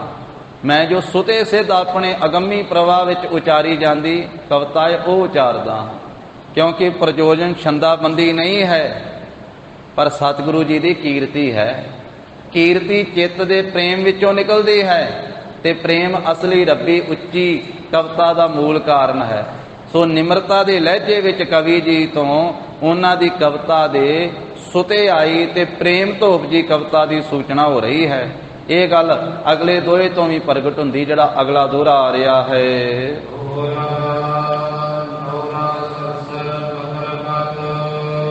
ਕਹਿੰਦੇ ਹਨ ਕਿ ਸੁਰਸਰੀ ਜੋ ਗੰਗਾ ਹੈ ਨਾ, ਉਹਦਾ ਪ੍ਰਵਾਹ ਜਿਹੜਾ ਹੈ ਨਾ ਉਹ ਬਕਰਗਤ, ਵੀ ਉਹ ਟੇਢੀ ਚਾਲ ਚੱਲਣ ਵਾਲਾ। ਵੀ ਜਦੋਂ ਉੱਚੇ ਪਹਾੜਾਂ ਤੋਂ ਗੰਗਾ ਚੱਲਦੀ ਹੈ, ਸੁਰਸਰੀ ਗੰਗਾ ਵਗਦੀ, ਉਹਦਾ ਵੇਗ ਚੱਲਦਾ ਹੈ, ਤੇ ਉਹ ਕਿਤੇ ਵਿੰਗੀ ਕਿਤੇ ਟੇਢੀ ਕਿਤੇ ਵਿੰਗੀ, ਕਦੀ ਕਿਸੇ ਪਾਸੇ ਨੂੰ ਉਹਦਾ ਪ੍ਰਵਾਹ ਚੱਲਦਾ ਹੈ। ਵੀ ਇਸ ਤਰੀਕੇ ਦੇ ਨਾਲ ਕਹਿੰਦੇ ਗੰਗਾ ਦਾ ਪ੍ਰਵਾਹ ਭਾਵੇਂ ਵਿੰਗਾ ਟੇਢਾ ਚੱਲਦਾ, ਪਰ ਜਿਹੜੇ ਗੁਣੀ ਲੋਕ ਆ ਇਹ ਔਗਣ ਨਹੀਂ ਜਾਣਦੇ ਵੀ ਗੰਗਾ ਵਿੰਗੀ ਜੀ ਜਾਂਦੀ, ਸਿੱਧੀ ਕਿਉਂ ਨਹੀਂ ਜਾਂਦੀ। ਵੀ ਗੰਗਾ ਦਾ ਪ੍ਰਵਾਹ ਵਿੰਗਾ ਟੇਢਾ ਹੋ ਜਾਂਦਾ, ਕਿਤੋਂ ਕਿਸੇ ਪਾਸੇ ਨੂੰ ਮੁੜ ਜਾਂਦੀ, ਕਿਤੋਂ ਕਿਸੇ ਪਾਸੇ ਨੂੰ ਮੁੜ ਜਾਂਦੀ ਹੈ। ਗੁਣੀ ਲੋਕ ਇਹਨੂੰ ਔਗਣ ਨਹੀਂ ਜਾਣਦੇ ਵੀ ਇਹ ਔਗਣ ਨਹੀਂ ਹੈ। ਉਹ ਸਤਿਕਾਰ ਨਾਲ ਗੰਗਾ ਦੇ ਵਿੱਚ ਸਦਾ ਹੀ, ਸਤਿਕਾਰ ਦੇ ਨਾਲ ਗੰਗਾ ਦਾ ਜਾਲ ਛਕਦੇ ਵੀ ਆ, ਤੇ ਸਤਿਕਾਰ ਦੇ ਨਾਲ ਗੰਗਾ ਦੇ ਵਿੱਚ ਇਸ਼ਨਾਨ ਵੀ ਕਰਦੇ ਆ, ਗੰਗਾ ਨੂੰ ਪਵਿੱਤਰ ਮੰਨ ਕਰਕੇ, ਕਿਉਂਕਿ ਗੰਗਾ ਤੀਰਥ ਮੰਨਿਆ ਹੋਇਆ ਹੈ। ਇਸ ਕਰਕੇ ਗੁਣੀ ਜਿਹੜੇ ਲੋਕ ਆ ਉਹਦੇ ਚ ਭਾਵਨਾ ਨਾਲ ਇਸ਼ਨਾਨ ਕਰਦੇ ਹੋ, ਇਹ ਨਹੀਂ ਵੇਖਦੇ ਵੀ ਇਹ ਟੇਢੀ ਵਿੰਗੀ ਚੱਲਦੀ ਹੈ, ਉਹਨੂੰ ਮਹਾਨ ਜਾਣ ਕਰਕੇ ਉਹਦੇ ਚ ਇਸ਼ਨਾਨ ਕਰਦੇ। ਇਹਦਾ ਭਾਵ ਇਹ ਹੈ, ਕਹਿੰਦੇ ਵੀ ਗੰਗਾ ਜਲ ਦੀ ਤਰ੍ਹਾਂ ਜਿਵੇਂ ਗੰਗਾ ਦਾ ਪ੍ਰਵਾਹ ਵਿੰਗਾ ਟੇਢਾ ਅਟਪਟਾ ਚੱਲਦਾ ਹੈ, ਪਰ ਗੁਣੀ ਇਸ ਔਗਣ ਵੱਲ ਨਹੀਂ ਤੱਕਦੇ, ਗੰਗਾ ਜਲ ਦੀ ਤਾਜ਼ਗੀ ਤੇ ਠੰਡ ਆਦਿ ਗੁਣਾਂ ਨੂੰ ਆਦਰ ਦਿੰਦੇ ਹਨ। ਇਸੇ ਤਰ੍ਹਾਂ ਕਹਿੰਦੇ ਵੀ ਕਵਿਤਾ ਭਾਵੇਂ ਵਿੰਗੀ ਟੇਢੀ ਹੋਵੇ, ਤੁਕਬੰਦੀ ਇਹਦੀ ਨਾ ਪੂਰੀ ਹੋਵੇ, ਪਰ ਇਹਦੇ ਵਿੱਚ ਇਸ਼ਨਾਨ ਕਰੋ ਭਾਈ। ਵੀ ਇਹਦੇ ਚ ਗੁਰੂ ਸਾਹਿਬ ਜੀ ਦੀ ਕਥਾ ਹੈ, ਗੁਰੂ ਦਾ ਇਤਿਹਾਸ ਹੈ, ਗੁਰੂ ਦਾ ਜਸ ਹੈ। ਇਹਦੇ ਚ ਵੀ ਤੁਕਬੰਦੀ ਵੱਲੇ ਨਾ ਵੇਖਦੇ ਰਹੋ, ਇਹਦੇ ਚ ਇਸ਼ਨਾਨ ਕਰਿਓ ਗੁਰੂ ਸਾਹਿਬ ਜੀ ਦੀ ਕਥਾ ਰੂਪੀ ਗੰਗਾ ਦੇ ਵਿੱਚ। ਸੋਭਾ ਵਾਲੇ ਸਤਿਕਾਰਯੋਗ ਭਾਈ ਬਾਲਾ ਜੀ ਸੰਧੂ ਜਿਨ੍ਹਾਂ ਦੀ ਗੋਤ ਹੈ, ਉਹ ਬਚਨ ਕਰਦੇ ਹਨ।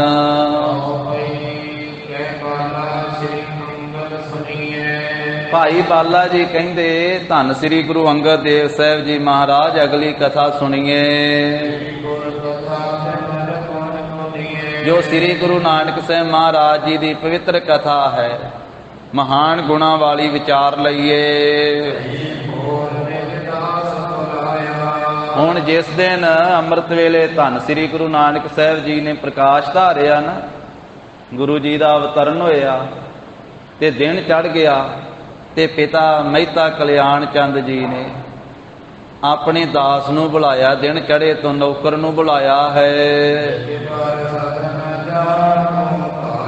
ਮਹਿਤਾ ਕਲਿਆਣ ਚੰਦ ਜੀ ਨੇ ਆਖਿਆ ਆਪਣੇ ਦਾਸ ਨੂੰ ਕਿ ਪੰਡਤ ਜੀ ਦੇ ਘਰ ਵਿੱਚ ਜਾਓ, ਛੇਤੀ ਤੂੰ ਦੌੜ ਕੇ ਜਾ। ਵੀ ਜੋ ਪੰਡਤ ਹਰਦਿਆਲ ਹੈ ਨਾ, ਬਹੁਤ ਸਿਆਣਾ ਤੇ ਮਹਾਨ ਵਿਦਵਾਨ, ਪ੍ਰੋਹਤ ਆਖਿਆ ਜਾਂਦਾ ਸੀ। ਘਰ ਵਾਲੇ ਪੰਡਤ ਨੂੰ ਪ੍ਰੋਹਤ ਕਹਿੰਦੇ ਹੁੰਦੇ ਸੀ ਤੇ ਪੰਡਤ ਘਰ ਵਾਲਿਆਂ ਨੂੰ ਜਜਮਾਨ ਕਹਿੰਦਾ ਹੁੰਦਾ ਸੀ। ਕੁਝ ਘਰਾਂ ਦੇ ਪੰਡਤ ਹੁੰਦੇ ਸਨ ਸਾਧ ਸੰਗਤ, ਉਹ ਸਾਰੇ ਕਾਰਜ ਭੁਗਤਾਉਂਦੇ ਸੀ। ਬੱਚੇ ਦਾ ਜਨਮ ਹੋਵੇ ਉਸ ਵੇਲੇ ਪੰਡਤ ਜੀ ਨੂੰ ਸੱਦਿਆ ਜਾਂਦਾ ਸੀ। ਹੁਣ ਕਿਸੇ ਨੇ ਕਹਿਣਾ ਵੇਖੋ ਜੀ ਇਹ ਪੰਡਤਾਂ ਦੀ ਕਥਾ ਕਰੀ ਜਾਂਦੇ ਆ, ਕਿਉਂਕਿ ਜਿਸ ਮੌਕੇ ਦੀ ਗੱਲ ਚੱਲਦੀ ਉਸ ਮੌਕੇ ਦੀ ਕਰਨੀ ਪੈਂਦੀ ਆ। ਅੱਗੇ ਇੱਕ ਦਿਨ ਹਨੂਮਾਨ ਦਾ ਪ੍ਰਸੰਗ ਆਇਆ ਸੀ ਤੇ ਪਤਾ ਲੱਗਾ ਇਹ ਕਿ ਗੁਰਮੁਖ ਨੇ ਆਖਿਆ ਜੀ ਇਹ ਧੰਨ ਗੁਰੂ ਨਾਨਕ ਸਾਹਿਬ ਜੀ ਦੀ ਕਥਾ ਦੇ ਵਿੱਚ ਹਨੂਮਾਨ ਦਾ ਜ਼ਿਕਰ ਕਿੱਧਰੋਂ ਆ ਗਿਆ। ਉਹ ਭਰਾਵੋ ਜਿਹੜੀ ਗੱਲ ਵਿੱਚ ਚੱਲੇ ਉਹ ਕਹਿਣੀ ਪੈਂਦੀ ਆ। ਉਹ ਹਨੂਮਾਨ ਦੀ ਪੂਜਾ ਥੋੜਾ ਸ਼ੁਰੂ ਕਰਤੀ ਕਿਤੇ, ਹਨੂਮਾਨ ਵੀ ਭਗਤ ਵਾ ਰੱਬ ਦਾ, ਇਸ ਕਰਕੇ ਉਹਦਾ ਜ਼ਿਕਰ ਆਇਆ ਸੀ ਕਿ ਉਹ ਵੀ ਸ੍ਰੀ ਰਾਮਚੰਦਰ ਜੀ ਦੀ ਮਹਾਨ ਸੋਭਾ ਵਾਲਾ ਤੇ ਉਹਨਾਂ ਤੇ ਦ੍ਰਿੜ ਨਿਸ਼ਚਾ ਰੱਖਣ ਵਾਲਾ। ਵੀ ਜਿਵੇਂ ਉਹ ਆਪਣੇ ਗੁਰੂ ਦੇ ਉੱਤੇ, ਆਪਣੇ ਭਗਵਾਨ ਉੱਤੇ ਦ੍ਰਿੜ ਨਿਸ਼ਚਾ ਰੱਖਦਾ, ਇਸ ਤਰ੍ਹਾਂ ਸਿੱਖ ਨੂੰ ਆਪਣੇ ਗੁਰੂ ਤੇ ਦ੍ਰਿੜ ਨਿਸ਼ਚਾ ਰੱਖਣਾ ਚਾਹੀਦਾ। ਇਸ ਕਰਕੇ ਗੁਰਬਾਣੀ 'ਚ ਵੀ ਜ਼ਿਕਰ ਆ ਜਾਂਦਾ ਦੇਵੀ ਦੇਵਤਿਆਂ ਦਾ, ਹਨੂਮਾਨ ਦਾ ਵੀ ਜ਼ਿਕਰ ਆਉਂਦਾ ਹੈ ਗੁਰਬਾਣੀ ਦੇ ਅੰਦਰ। ਉੱਥੋਂ ਕੱਢ ਦਾਂਗੇ ਵਿੱਚੋਂ ਗੁਰੂ ਗ੍ਰੰਥ ਸਾਹਿਬ ਦੇ ਵਿੱਚੋਂ ਕਿ ਹਨੂਮਾਨ ਦਾ ਨਾਮ ਕਿਉਂ ਲਿਖਿਆ ਜੀ ਗੁਰੂ ਗ੍ਰੰਥ ਸਾਹਿਬ ਦੇ ਅੰਦਰ। ਜਦੋਂ ਜ਼ਿਕਰ ਆਉਂਦਾ ਸਨਕ ਸਨੰਦ ਮਹੇਸ਼ ਸਮਾਨਾ, ਸੇਖ ਨਾਗ ਤੇਰੋ ਮਰਮ ਨਾ ਜਾਨਾ, ਤੇ ਉੱਥੇ ਅੱਗੇ ਜਾ ਕੇ ਆਉਂਦਾ ਹਨੂਮਾਨ ਸਾਰ ਗਰੁੜ ਸਮਾਨਾ, ਗੁਰੂ ਗ੍ਰੰਥ ਸਾਹਿਬ ਦੇ ਅੰਦਰ ਲਿਖਿਆ। ਪਰ ਇਸ ਕਰਕੇ ਗੱਲ ਹੁੰਦੀ ਹੈ ਸਮਝਣ ਦੀ, ਗੱਲ ਹੁੰਦੀ ਹੈ ਵਿਚਾਰਨ ਦੀ, ਪਰ ਗੱਲ ਹੁੰਦੀ ਭਾਵਨਾ ਦੇ ਨਾਲ ਸੁਣਨ ਦੀ। ਤੇ ਉਹ ਗੱਲ ਛੱਡ ਕਰਕੇ ਆਪਣੇ ਤਰੀਕੇ ਨਾਲ ਹੀ ਸੋਚਣਾ ਵਿਚਾਰਨਾ, ਉਹ ਗੱਲ ਹੋਰ ਪਾਸੇ ਨੂੰ ਚਲੇ ਜਾਂਦੀ ਫਿਰ। ਤੇ ਇਸੇ ਕਰਕੇ ਇੱਥੇ ਹੁਣ ਪੰਡਤ ਦਾ ਜ਼ਿਕਰ ਆਇਆ। ਜੇ ਕੋਈ ਆਖੇ ਵੀ ਤੁਸੀਂ ਪੰਡਤ ਦਾ ਕਿਉਂ ਜ਼ਿਕਰ ਕਰਦੇ ਆ, ਤੇ ਪੰਡਤ ਸੱਦਿਆ ਗਿਆ ਸੀ ਉਸ ਮੌਕੇ ਤੇ, ਜ਼ਿਕਰ ਕਰਨਾ ਨਹੀਂ। ਜੇ ਕੋਈ ਆਖੇ ਵੀ ਵੇਦਾਂ ਦਾ ਕਿਉਂ ਜ਼ਿਕਰ ਕਰਦੇ ਆ, ਤੇ ਵੇਦ ਪੜ੍ਹਦੇ ਸੀ ਤੇ ਜ਼ਿਕਰ ਕਰਨਾ ਨਹੀਂ। ਕਿਉਂਕਿ ਕਲਗੀਧਰ ਪਾਤਸ਼ਾਹ ਨੇ ਵੀ ਸਾਰਾ ਬਚਿੱਤਰ ਨਾਟਕ ਵਿੱਚ ਖੋਲ ਕੇ ਲਿਖਿਆ, ਜਦੋਂ ਵੱਡੇ ਵਡੇਰਿਆਂ ਨੇ ਵੇਦ ਪੜ੍ਹੇ ਤੇ ਕੀ ਆਖਾਂਗੇ ਕੀ ਪੜ੍ਹਿਆ ਸੀ ਫਿਰ ਉਹਨਾਂ ਨੇ। ਵੇਦੀ ਕੁਲ ਚੱਲੀ ਵੇਦ ਪੜ੍ਹਨ ਤੋਂ। ਜੇ ਉਹਨਾਂ ਨੇ ਵੇਦ ਪੜ੍ਹੇ ਸੀ ਤਾਂ ਉਹਨਾਂ ਦੀ ਆਲੀ ਵੇਦੀ ਪੈ ਗਈ ਸਾਰਿਆਂ ਦੀ। ਜੇ ਕੋਈ ਆਖੇ ਵੀ ਵੇਦਾਂ ਦਾ ਕਿਉਂ ਜ਼ਿਕਰ ਕਰਦੇ ਜੀ, ਤੇ ਜੇ ਗੁਰੂ ਕੀ ਬਾਣੀ ਨੂੰ ਭਾਵਨਾ ਨਾਲ ਪੜ੍ਹੀਏ ਤੇ ਮਹਾਰਾਜ ਕਹਿੰਦੇ ਵੇਦ ਕਤੇਬ ਕਹੋ ਮਤ ਝੂਠੇ, ਝੂਠਾ ਜੋ ਨਾ ਵਿਚਾਰੇ। ਕਿਸੇ ਨੂੰ ਝੂਠਾ ਨਹੀਂ ਕਹਿਣਾ ਚਾਹੀਦਾ, ਸਾਰੇ ਆਪੋ ਆਪਣੇ ਥਾਂ ਤੇ ਸਤਿਕਾਰਯੋਗ ਵਾ। ਝੂਠਾ ਤੇ ਉਹ ਆ ਜਿਹੜਾ ਵਿਚਾਰ ਨਹੀਂ ਕਰਦਾ। ਜੇ ਗੁਰੂ ਬਾਬਾ ਜੀ ਦੀ ਗੱਲ ਸੁਣੀਏ, ਮਹਾਰਾਜ ਕਹਿੰਦੇ ਤੂੰ ਦੂਜੇ ਨੂੰ ਝੂਠਾ ਨਾ ਕਹਿ, ਤੂੰ ਦੂਜੇ ਨੂੰ ਔਗਣਾ ਵਾਲਾ ਨਾ ਕਹਿ, ਤੂੰ ਇਹ ਗੱਲ ਕਹਿ ਕਿ ਜੇਤਾ ਸਮੁੰਦ ਸਾਗਰ ਨੀਰ ਭਰਿਆ ਤੇਤੇ ਔਗਣ ਹਮਾਰੇ। ਆਪਦੇ ਔਗਣਾ ਵੱਲੇ ਵੇਖ ਭਾਈ। ਤੇਤੇ ਔਗਣ ਹਮਾਰੇ ਦਇਆ ਕਰੋ ਕਿਛ ਮਿਹਰਿਓ ਪਾਵੋ ਡੁੱਬਦੇ ਪੱਥਰ ਤਾਰੇ। ਹਮ ਨਹੀਂ ਚੰਗੇ ਬੁਰਾ ਨਹੀਂ ਕੋਏ ਪ੍ਰਣਵਤ ਨਾਨਕ ਤਾਰੇ ਸੋਏ। ਜਦੋਂ ਇਤਿਹਾਸ ਦੀ ਕਥਾ ਚੱਲੇਗੀ, ਜਦੋਂ ਗੁਰਬਾਣੀ ਦੀ ਕਥਾ ਚੱਲੇਗੀ, ਜ਼ਿਕਰ ਸਾਰਿਆਂ ਦਾ ਆਵੇਗਾ, ਚੰਗਿਆਂ ਦਾ ਵੀ ਆਉਣਾ ਤੇ ਬੁਰਿਆਂ ਦਾ ਵੀ ਆਉਣਾ। ਕਿੰਨੇ ਕੀ ਕੀਤਾ ਹਰ ਇੱਕ ਦੀ ਗੱਲ ਚੱਲਦੀ ਹੈ। ਜ਼ਿਕਰ ਉਹ ਰੰਗਜੇਬ ਦਾ ਵੀ ਆਉਂਦਾ ਵਾ ਜਦੋਂ ਇਤਿਹਾਸ ਦੀ ਕਥਾ ਚੱਲੇ। ਹੁਣ ਕੋਈ ਆਖੇ ਤੁਸੀਂ ਰੰਗਜੇਬ ਦਾ ਕਿਉਂ ਜ਼ਿਕਰ ਕਰੀ ਜਾਂਦੇ, ਤੇ ਉਹ ਜਦੋਂ ਕਥਾ ਇਤਿਹਾਸ ਦੀ ਚੱਲੇਗੀ ਤੇ ਉਹਦਾ ਜ਼ਿਕਰ ਤੇ ਆਉਣਾ ਹੀ ਆਉਣਾ, ਜਿਹੜਾ ਦੋਵਾਂ ਦਾ ਆਵੇਗਾ। ਜੇ ਬਾਬੇ ਦਾ ਜ਼ਿਕਰ ਆਵੇਗਾ ਤੇ ਬਾਬਰ ਦਾ ਵੀ ਨਾਲ ਹੀ ਆਉਣਾ ਇਤਿਹਾਸ ਦੇ ਵਿੱਚ। ਪਰ ਉਹ ਕੀ ਕਰਦਾ, ਉਹਦੇ ਉਸ ਲਹਿ ਦੇ ਵਿੱਚ ਆਉਣਾ, ਗੁਰੂ ਸਾਹਿਬ ਜੀ ਦੀ ਮਹਿਮਾ ਦੇ ਵਿੱਚ ਜ਼ਿਕਰ ਆਉਣਾ। ਇਸ ਕਰਕੇ ਇਤਿਹਾਸ ਨੂੰ ਇਤਿਹਾਸ ਦੇ ਪੱਖ ਤੋਂ ਹੀ ਲਈਦਾ ਹੈ, ਸਿਧਾਂਤ ਵੱਖਰਾ ਹੁੰਦਾ ਹੈ। ਤਾਂ ਕਹਿੰਦੇ ਵੀ ਦਿਨ ਚੜ੍ਹੇ ਤੋਂ ਫਿਰ ਆਪਣੇ ਨੌਕਰ ਨੂੰ ਆਖਿਆ ਪਿਤਾ ਮਹਿਤਾ ਕਲਿਆਣ ਚੰਦ ਜੀ ਨੇ ਵੀ ਜਾਓ ਜਾ ਕਰਕੇ ਤੇ ਪ੍ਰੋਹਤ ਜੀ ਨੂੰ ਬੁਲਾ ਕੇ ਲਿਆਓ। ਤੇ ਜਿਵੇਂ ਅੱਜ ਗ੍ਰੰਥੀ ਸਿੰਘ ਨੂੰ ਬੁਲਾਇਆ ਜਾਂਦਾ ਨਾ, ਗੁਰਸਿੱਖ ਦੇ ਘਰ ਵਿੱਚ ਕੋਈ ਕਾਰਜ ਹੋਵੇ ਤੇ ਗ੍ਰੰਥੀ ਸਿੰਘ ਨੂੰ ਬੁਲਾਉਣਾ ਫਰਜ਼ ਹੈ। ਜੇ ਹੁਣ ਕੋਈ ਪੰਡਤ ਨੂੰ ਸੱਦਦਾ ਹੁਣ ਉਹਦੀ ਗਲਤੀ ਆ। ਜੇ ਹੁਣ ਕੋਈ ਜੋਤਿਸ਼ ਕੋਲ ਜਾ ਕਰਕੇ ਕੋਈ ਪੱਤਰੀ ਖਿਲਾਉਂਦਾ ਜਾਂ ਟੇਵਾ ਲਵਾਉਂਦਾ ਵਾ, ਉਹ ਗਲਤੀ ਆ। ਹੁਣ ਦੋਵਾਂ ਪਾਸੇ ਲੋਕ ਤੁਰੇ ਜਾਂਦੇ, ਇੱਧਰ ਵੀ ਅਰਦਾਸ ਕਰਾ ਦਿੰਦੇ, ਪੱਤਰੀ ਵੀ ਖਿਲਾ ਲੈਂਦੇ। ਤੋ ਇਸ ਕਰਕੇ ਹੁਣ ਗਲਤੀ ਆ, ਉਦੋਂ ਗਲਤੀ ਨਹੀਂ ਸੀ। ਉਦੋਂ ਉਹ ਚੱਲਦਾ ਸੀ ਸਿਸਟਮ ਉਸ ਤਰੀਕੇ ਦਾ। ਤਾਂ ਕਹਿੰਦੇ ਵੀ ਫਿਰ ਪਿਤਾ ਜੀ ਨੇ ਜਦੋਂ ਭੇਜਿਆ, ਨੌਕਰ ਨੂੰ ਆਖਿਆ ਵੀ ਜਾ ਜੋ ਸ੍ਰੇਸ਼ਟ ਪੰਡਤ ਹੈ ਉਸ ਨੂੰ ਬੁਲਾ ਕਰਕੇ ਲੈ ਕੇ ਆ। ਤੇ ਬਿਨਾਂ ਦੇਰੀ ਤੋਂ ਜੋ ਪੰਡਤ ਹਰਦਿਆਲ ਹੈ, ਸਿਆਣਾ ਪ੍ਰੋਹਤ ਹੈ, ਉਸ ਨੂੰ ਬਿਨਾਂ ਦੇਰੀ ਤੋਂ ਲੈ ਕਰਕੇ ਆ। ਤਾਂ ਉਸ ਵੇਲੇ ਨੌਕਰ ਨੇ ਜਦੋਂ ਮਹਿਤਾ ਕਲਿਆਣ ਚੰਦ ਜੀ ਦਾ ਬਚਨ ਸੁਣਿਆ ਤੇ ਪੰਡਤ ਹਰਦਿਆਲ ਦੇ ਘਰ ਨੂੰ ਚਲੇ ਗਿਆ। ਤੇ ਜੇ ਦਰਵਾਜ਼ੇ ਤੇ ਪਹੁੰਚ ਕੇ ਨਾ ਸਵੇਰੇ ਸਵੇਰੇ ਪੰਡਤ ਹਰਦਿਆਲ ਦੇ ਘਰ ਦੇ ਬੂਹੇ ਅੱਗੇ ਪਹੁੰਚ ਕੇ ਦਰਵਾਜ਼ਾ ਖੜਕਾ ਦਿੱਤਾ ਤੇ ਉੱਚੀ ਆਵਾਜ਼ ਦਿੱਤੀ, ਪੰਡਤ ਜੀ, ਪੰਡਤ ਹਰਦਿਆਲ ਜੀ, ਉੱਚੀ ਆਵਾਜ਼ ਦਿੱਤੀ ਪੰਡਤ ਨੂੰ ਜਾ ਕੇ, ਕਿਉਂਕਿ ਗੁਹਾਰ ਦਾ ਅਰਥ ਹੈ ਉੱਚੀ ਆਵਾਜ਼। ਤੇ ਉੱਚੀ ਆਵਾਜ਼ ਸੁਣਾਈ ਹੈ, ਦਰਵਾਜ਼ਾ ਬੰਦ ਸੀ, ਕਿਉਂਕਿ ਜਿਹਨੂੰ ਜਾ ਕੇ ਸੱਦਣਾ ਉਹਦੇ ਬੂਹੇ ਅੱਗੇ ਜਾ ਕੇ ਆਵਾਜ਼ ਤੇ ਮਾਰਨੀ ਪੈਣੀ। ਉਦੋਂ ਕਿਹੜਾ ਅੱਜ ਵਰਗੀਆਂ ਘੰਟੀਆਂ ਜਿਹੀਆਂ ਹੁੰਦੀਆਂ ਵੀ ਉਹ ਬਟਨ ਜਿਹਾ ਨੱਪ ਦੋ ਵੀ ਸੁਣ ਜਾਊਗਾ ਪੰਡਤ ਹਰਦਿਆਲ ਨੂੰ, ਉਦੋਂ ਤੇ ਉੱਚੀ ਆਵਾਜ਼ ਮਾਰਨੀ ਪੈਣੀ ਸੀ। ਇਸ ਕਰਕੇ ਉੱਚੀ ਆਵਾਜ਼ ਮਾਰੀ ਤੇ ਜਦੋਂ ਕਹਿੰਦੇ ਵੀ ਸਰੁਤਵਾ ਬਚਨ ਵਿਪਰ ਹਰਦਿਆਲਾ, ਪੰਡਤ ਹਰਦਿਆਲ ਦੇ ਕੰਨਾਂ ਵਿੱਚ ਬਚਨ ਪਿਆ ਹੈ। ਤੇ ਛੇਤੀ ਨਾਲ ਫਿਰ ਆਪਣੇ ਦਰਵਾਜ਼ੇ ਦੇ, ਆਪਣੇ ਘਰ ਤੋਂ ਬਾਹਰ ਨਿਕਲਿਆ, ਦਰਵਾਜ਼ੇ ਕੋਲੇ ਆਇਆ ਹੈ ਪੰਡਤ। ਤੇ ਦਾਸ ਨੇ ਹੱਥ ਜੋੜ ਕੇ ਆਖਿਆ, ਪੰਡਤ ਜੀ, ਜੀ ਆਖਿਆ, ਵੇਖੋ ਸਤਿਕਾਰ ਦੇ ਨਾਲ, ਦਿੱਜ ਜੂ, ਜੂ ਦਾ ਅਰਥ ਹੈ ਜੀ।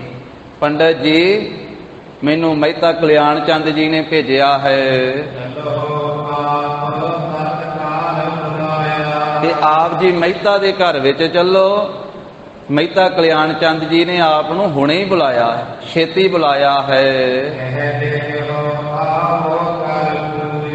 ਤੇ ਪੰਡਤ ਹਰਦਿਆਲ ਕਹਿਣ ਲੱਗਾ, ਮੇਰੀ ਤੇ ਹਲੇ ਪੂਜਾ ਰਹਿੰਦੀ ਕਰਨ ਵਾਲੀ। ਪੰਡਤ ਵੀ ਨਿਤਨੇਮੀ ਹੁੰਦੇ ਆ, ਜਿਹੜੀ ਆਪਦੀ ਪੂਜਾ ਕਰਨੀ ਉਹਨਾਂ ਨੇ, ਆਪਦਾ ਜਾਪ ਕਰਨਾ, ਉਹ ਕਹਿਣ ਲੱਗਾ ਵੀ ਮੈਂ ਤਾਂ ਹਲੇ ਪੂਜਾ ਕਰਨੀ ਹੈ, ਇਸ ਕਰਕੇ ਮੈਂ ਪੂਜਾ ਕਰਕੇ ਆਉਂਦਾ ਹਾਂ, ਹੋਰ ਦੂਜਾ ਕੰਮ ਨਹੀਂ ਮੈਂ ਕਰਾਂਗਾ, ਪਰ ਪੂਜਾ ਕਰਕੇ ਆਵਾਂਗਾ, ਮੇਰੀ ਪੂਜਾ ਰਹਿੰਦੀ ਆ, ਇਸ ਕਰਕੇ ਮੈਂ ਪੂਜਾ ਕਰ ਲਵਾਂ ਤੇ ਪੂਜਾ ਕਰਨ ਤੋਂ ਬਾਅਦ ਦੂਜਾ ਕੰਮ ਨਹੀਂ ਕਰਾਂਗਾ। ਪੂਜਾ ਕਰਨ ਤੋਂ ਬਾਅਦ ਸਿੱਧਾ ਮਹਿਤਾ ਕਲਿਆਣ ਚੰਦ ਜੀ ਦੇ ਘਰੇ ਪਹੁੰਚ ਜਾਵਾਂਗਾ। ਤੇ ਨੌਕਰ ਨੇ ਇਹ ਉੱਤਰ ਸੁਣਿਆ ਦਾਸ ਨੇ ਪੰਡਤ ਜੀ ਦੇ ਪਾਸੋਂ, ਆ ਕੇ ਮਹਿਤਾ ਕਲਿਆਣ ਚੰਦ ਜੀ ਦੇ ਪਾਸ ਬੇਨਤੀ ਕੀਤੀ ਕਿ ਪੰਡਤ ਹਰਦਿਆਲ ਜੀ ਨੇ ਆਖਿਆ ਕਿ ਮੈਂ 5 ਘੜੀਆਂ ਤੀਕ ਪੂਜਾ ਕਰਕੇ ਤੇ ਮੈਂ ਪਹੁੰਚ ਜਾਵਾਂਗਾ ਆਪ ਜੀ ਦੇ ਪਾਸ। ਇਹ ਨੌਕਰ ਨੇ ਜਾ ਕੇ ਦੱਸਿਆ ਕਿ ਮੈਂ, ਪੰਡਤ ਨੇ ਆਖਿਆ ਮੈਂ ਪੂਜਾ ਕਰਕੇ ਆਪ ਜੀ ਦੇ ਪਾਸ ਆ ਜਾਵਾਂਗਾ ਛੇਤੀ। ਤੇ ਉਸ ਤੋਂ ਬਾਅਦ ਕਹਿੰਦੇ ਵੀ 5 ਘੜੀਆਂ ਲੱਗ ਗਈਆਂ ਪੰਡਤ ਨੂੰ ਉਹ ਪੂਜਾ ਕਰਕੇ ਤੇ ਸ਼ੁਭ ਸ਼ਗਨ ਵਿਚਾਰ ਕਰਕੇ ਤੇ ਪੰਡਤ ਆ ਗਿਆ ਹੈ। ਤੇ ਪਹੁੰਚ ਕਰਕੇ ਤੇ ਪੰਡਤ ਹਰਦਿਆਲ ਨੇ ਮਹਿਤਾ ਕਲਿਆਣ ਚੰਦ ਜੀ ਨੂੰ ਆ ਕੇ ਆਸ਼ੀਰਵਾਦ ਦਿੱਤੀ ਹੈ, ਕਿਉਂਕਿ ਪੰਡਤ ਨੂੰ ਗੁਰੂ ਤੁੱਲ ਮੰਨਿਆ ਜਾਂਦਾ ਸੀ ਵੀ ਇਹ ਸਾਡੇ ਖਾਨਦਾਨ ਦਾ, ਸਾਡੇ ਕੁਲ ਦਾ ਪ੍ਰੋਹਤ ਹੈ। ਪ੍ਰੋਹਤ ਨੂੰ ਗੁਰੂ ਹੀ ਤੁੱਲ ਮੰਨਿਆ ਜਾਂਦਾ ਸੀ, ਸਾਰੇ ਕਾਰਜਾਂ ਵਿੱਚ ਉਹਨੂੰ ਸ਼ਾਮਲ ਕੀਤਾ ਜਾਂਦਾ ਸੀ, ਉਹ ਅਰਦਾਸ ਬੇਨਤੀ ਕਰਕੇ ਸਾਰੇ ਕਾਰਜ ਕਰਦਾ ਸੀ। ਹੁਣ ਇੱਥੇ ਆ ਗਿਆ ਵੀ ਉਹਨੇ ਸ਼ੁਭ ਸ਼ਗਨ ਵਿਚਾਰੇ। ਇਹ ਹੁਣ ਪੰਡਤ ਦੀ ਗੱਲ ਵਾ, ਪੰਡਤ ਦੀ ਕੀ ਛੱਡ ਦੇਣੀ ਆ ਵੀ ਇਹਦੇ ਤੋਂ ਇਹ ਨਹੀਂ ਵਿਚਾਰਨਾ ਵੀ ਅਸੀਂ ਵੀ ਸ਼ਗਨ ਵਿਚਾਰ ਕੇ ਤੁਰਨਾ ਕਿਸੇ ਪਾਸੇ। ਸਾਡੀ ਗੱਲ ਜਿਹੜੀ ਉਹ ਗੁਰੂ ਗ੍ਰੰਥ ਸਾਹਿਬ ਮਹਾਰਾਜ ਨੇ ਦੱਸੀ ਵੀ ਸਿੱਖ ਨੇ ਜਦੋਂ ਤੁਰਨਾ ਗੁਰੂ ਅੱਗੇ ਅਰਦਾਸ ਕਰਕੇ ਤੁਰ ਪੈਣਾ, ਸਭ ਸ਼ਗਨ ਆਪੇ ਠੀਕ ਹੋ ਜਾਂਦੇ। ਕੀਤਾ ਲੋੜੀਏ ਕੰਮ ਸੋ ਹਰ ਪਏ ਆਖੀਏ, ਕਾਰਜ ਦੇ ਸਵਾਰ ਸਤਿਗੁਰ ਸੱਚ ਸਾਖੀਏ। ਪਰ ਪੰਡਤ ਦੀ ਆਪਣੀ ਮਰਿਆਦਾ ਹੈ, ਉਹਦੀ ਆਪਣੀ ਰਹੁ ਰੀਤ, ਉਹ ਸ਼ਗਨ ਵਿਚਾਰ ਕਰਕੇ ਆਇਆ ਤੇ ਆ ਕਰਕੇ ਮਹਿਤਾ ਕਲਿਆਣ ਚੰਦ ਜੀ ਨੂੰ ਉਸਨੇ ਆਸ਼ੀਰਵਾਦ ਦਿੱਤੀ ਹੈ। ਤੇ ਵੇਖਿਆ ਘਰ ਵਿੱਚ ਉਤਸ਼ਾਹ ਬਹੁਤ ਵਧਿਆ ਹੋਇਆ, ਹਿਰਦਾ ਪ੍ਰਸੰਨ ਹੈ।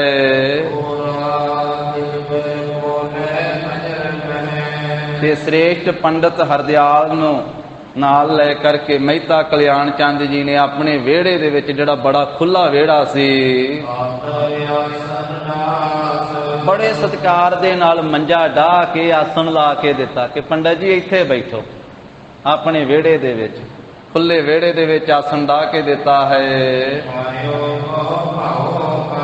बहुत भावना दे नाल पुरोहित जी इत्थे बैठो आसन दे उत्ते। ते पंडित हरदयाल नूं सत्कार नाल बिठा करके ते आप भी पंडित हरदयाल दे कोले मਹਿਤਾ कल्याण चंद जी बैठ गए।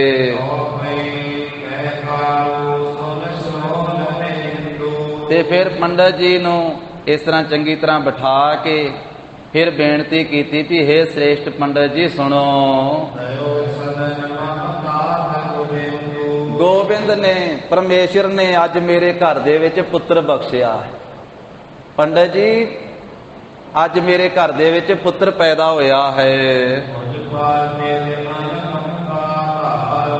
ते पंडित जी पुरोहित जी तुसी भी मेरे उत्ते किरपा धारो। हुण अपनी किरपा करके मुहूर्त सोध करके लगन दी विचार करके ते जेड़ा शुभ अशुभ भेद है भी सारा जान लो तुसी विचार करके। मेरे पुत्र दी जन्म पत्री लिख दियो। अज कल जन्म सर्टिफिकेट बनाया जाता है तो उदों जन्म पत्री बनाई जाती सी। हुण जे पिंड विच बच्चे का जन्म होवे ते चौकीदार बना दिंदा जन्म सर्टिफिकेट। अगे पिछले समय चौकीदार बनाउंदे हुंदे सी, उन्हां कोले ही वो लिख देंदे सी सारा कि इन्नी तरीक नूं इस वार बच्चे का जन्म होया। ते हस्पताल विच जन्म होवे ते हुण डॉक्टरी बना देंदे जन्म सर्टिफिकेट। उन्हां दिनां दे विच वो जन्म पत्री बनाई जाती सी। जन्म पत्री जाणो कि जन्म का सर्टिफिकेट ही आ, तरीक लिखी हुंदी सी सारा। इन्ना क सी भी पंडित अपने तरीके नाल मुहूर्त महारत सोध के लगन शगन वेख के ते वो सारा कुछ उहदे विच लिखदा सी भी आ जिहड़ा वा नक्षत्र आ वार वा, इस तरीके दे नाल सारी विचार करके बनाई जाती सी। उंज ज्योतिष भी एक विद्या है। जे कहिए ज्योतिष नूं भी माड़ा नहीं कहा जा सकता। ज्योतिष एक विद्या वा, जिवें आ साइंस की भी एक विद्या ही आ। ज्योतिष ते साइंस आ साइंस वाले आ फोन दे विच आउंदा ही है ना भी अज मौसम इस तरह का रहूगा, मीह पऊगा, कई वारी पैंदा कई वारी नहीं भी पैंदा। जे फोन दे विच आउंदा वा वो दसदे आ सारा भी इस तरह का भी मौसम इस तरह का रहूगा भी अज मीह पै सकदा। ये नहीं कहते पऊगा भी पै सकदा। ते कई वारी पै जांदा, टेवा जिहा ही लाया हुंदा साइंस वालियां ने भी अंदाजा ला के, ते कई वारी नहीं भी पैंदा।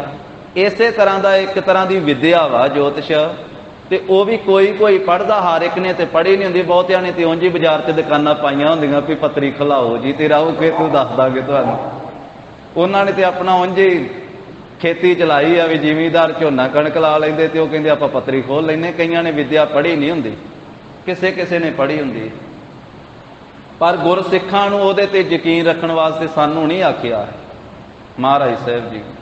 गुरु साहब जी की आग्या है। भाई गुरदास साहब जी के बचनों के विच आउंदा है, वो कहंदे गुरु का सिख किसी ज्योतिषी कोल नहीं जाता, गुरु का सिख ज्योतिष नूं नहीं पुछदा है। पूछत ना ज्योत के और वेद थित वार कश, ग्रह नक्षत्र की ना शंका और धारी है। गुरु का सिख ना ग्रह की ना नक्षत्र की शंका करता।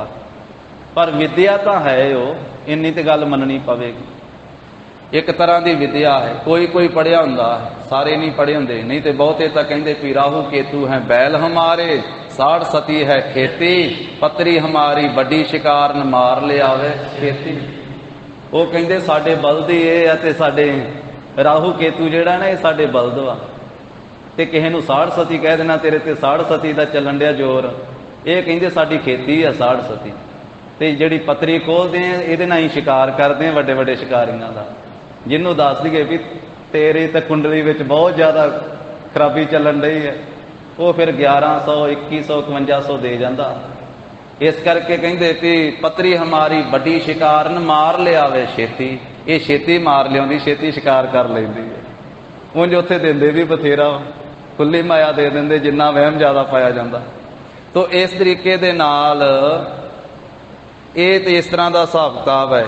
पर पंडित जी विद्वान सी, वो ज्योतिष विद्या पढ़े भी होए सन।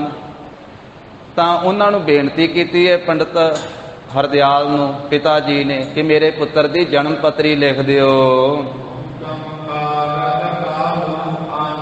ਪੰਡਤ ਹਰਦਿਆਲ ਜੀ ਨੇ ਆਖਿਆ ਵੀ ਮਹਿਤਾ ਕਲਿਆਣ ਚੰਦ ਜੀ, ਬਾਬਾ ਕਾਲੂ ਜੀ, ਇੱਕ ਤਾਂ ਕੇਸਰ ਲਿਆਓ, ਇੱਕ ਕਾਗਜ਼ ਮੰਗਵਾਓ,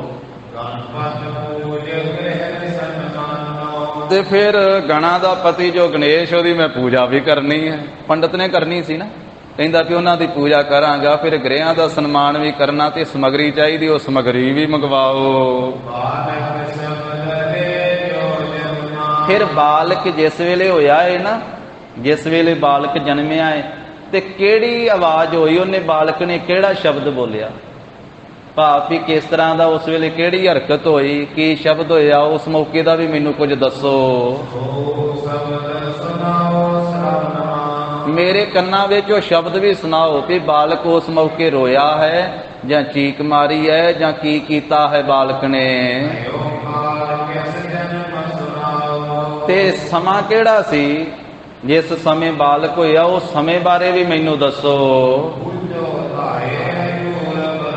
ਤੇ ਦਾਈ ਨੂੰ ਬੁਲਾਓ ਮੇਰੇ ਕੋਲੇ, ਤੇ ਮੇਰੇ ਸਾਹਮਣੇ ਦਾਈ ਤੋਂ ਮੈਨੂੰ ਪੁੱਛ ਕੇ ਦੱਸੋ। ਧੰਨ ਸ੍ਰੀ ਗੁਰੂ ਨਾਨਕ ਦੇਵ ਸਾਹਿਬ ਮਹਾਰਾਜ ਜੀ ਦੀ ਸੇਵਾ ਵਿੱਚ ਹਾਜ਼ਰ ਹੋਣ ਵਾਲੀ ਦੌਲਤਾਂ ਦਾਈ ਸੀ, ਭਾਗਾਂ ਵਾਲੀ, ਜਿਹਨੇ ਸਭ ਤੋਂ ਪਹਿਲਾਂ ਮਹਾਰਾਜ ਦਾ ਦੀਦਾਰ ਪਾਇਆ। ਦਾਸੀ ਨੂੰ ਭੇਜ ਕਰਕੇ ਪਿਤਾ ਮਹਿਤਾ ਕਲਿਆਣ ਚੰਦ ਜੀ ਨੇ ਅੰਦਰੋਂ ਧੰਨ ਮਾਤਾ ਤ੍ਰਿਪਤਾ ਜੀ ਦੇ ਪਾਸੋਂ ਦੌਲਤਾਂ ਦਾਈ ਨੂੰ ਮੰਗਵਾਇਆ ਹੈ, ਤੇ ਬਾਰ-ਬਾਰ ਆਪਣੇ ਦਾਸਾਂ ਸੇਵਕਾਂ ਨੂੰ ਭੇਜ ਦਿੱਤਾ, ਨੌਕਰਾਂ ਨੂੰ, ਕਿ ਜਿੰਨੀ ਸਮਗਰੀ ਪੰਡਤ ਜੀ ਨੇ ਦੱਸੀ ਆ, ਕਾਗਜ਼ ਲੈ ਆਓ, ਕੇਸਰ ਲੈ ਆਓ, ਆ ਪੂਜਾ ਦਾ ਸਮਾਨ ਲੈ ਆਓ, ਉਹ ਸਾਰੀ ਸਮਗਰੀ ਮੰਗਵਾ ਲਈ ਹੈ। ਜਿਹੜੀ ਜਿਹੜੀ ਕਹਿੰਦੇ ਵੀ ਸ੍ਰੇਸ਼ਟ ਪੰਡਤ ਨੇ ਜੋ ਜੋ ਦੱਸੀ ਸੀ ਨਾ ਵੀ ਆਹ ਸਮਗਰੀ ਲਿਆਓ, ਉਹ ਸਾਰੀ ਮੰਗਵਾ ਲਈ ਹੈ। ਜੋ ਗ੍ਰਹਿਆਂ ਦੀ ਪੂਜਾ ਕਰਨੀ ਸੀ ਪੰਡਤ ਨੇ, ਉਹ ਸਾਰੀਆਂ ਜੋ ਵਸਤੂਆਂ ਚਾਹੀਦੀਆਂ ਸੀ ਬਾਬਾ ਕਲਿਆਣ ਚੰਦ ਜੀ ਨੇ ਨੌਕਰਾਂ ਨੂੰ ਭੇਜ ਕੇ ਸਾਰੀਆਂ ਵਸਤੂਆਂ ਮੰਗਵਾ ਲਈਆਂ। ਤੇ ਫਿਰ ਪੰਡਤ ਜੀ ਦੇ ਪਾਸ ਬੈਠ ਗਏ ਪਿਤਾ ਜੀ, ਆਪਣੇ ਕਹਿੰਦੇ ਬਦਨ ਮੁਖ ਤੋਂ ਬਚਨ ਕਹਿੰਦੇ ਹਨ।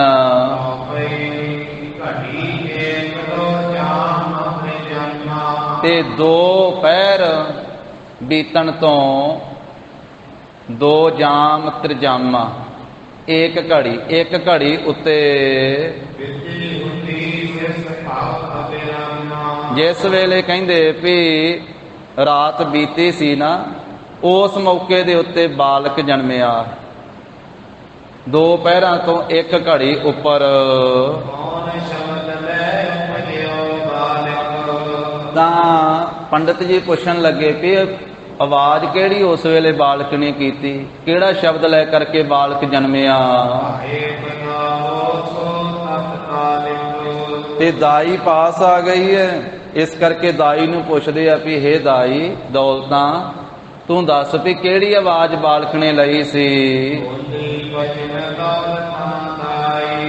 ਪੰਡਤ ਹਰਦਿਆਲ ਦੇ ਪੁੱਛਣ ਤੋਂ ਦੌਲਤਾ ਦਾਈ ਬੋਲੀ,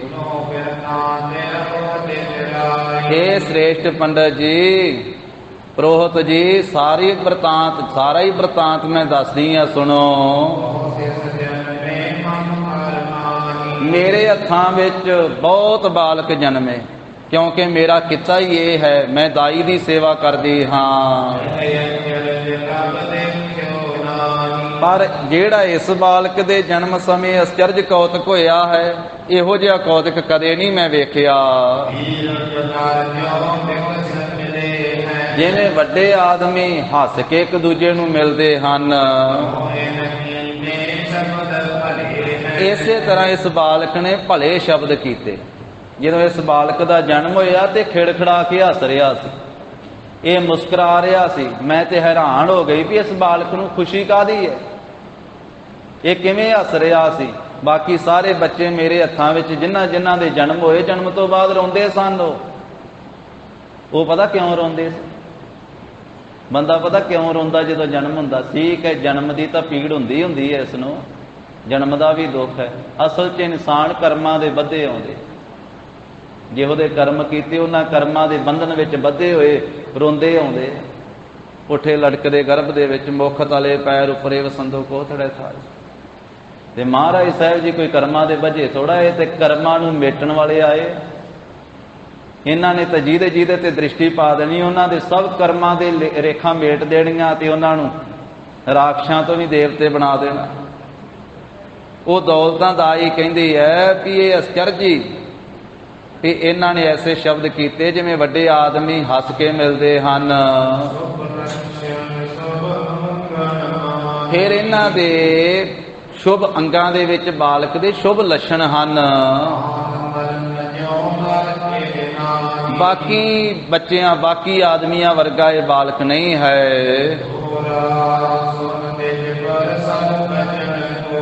ये दौलतां दाई दा सारा बचन सुन करके पंडित हरदयाल ने जो ज्योतिष विद्या वो पढ़िया होया सी बहुत चंगी तरह, उन्हें विचार की अपनी विद्या मुताबिक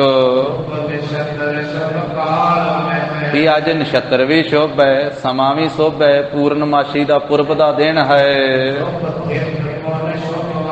फिर थित भी शुभ है।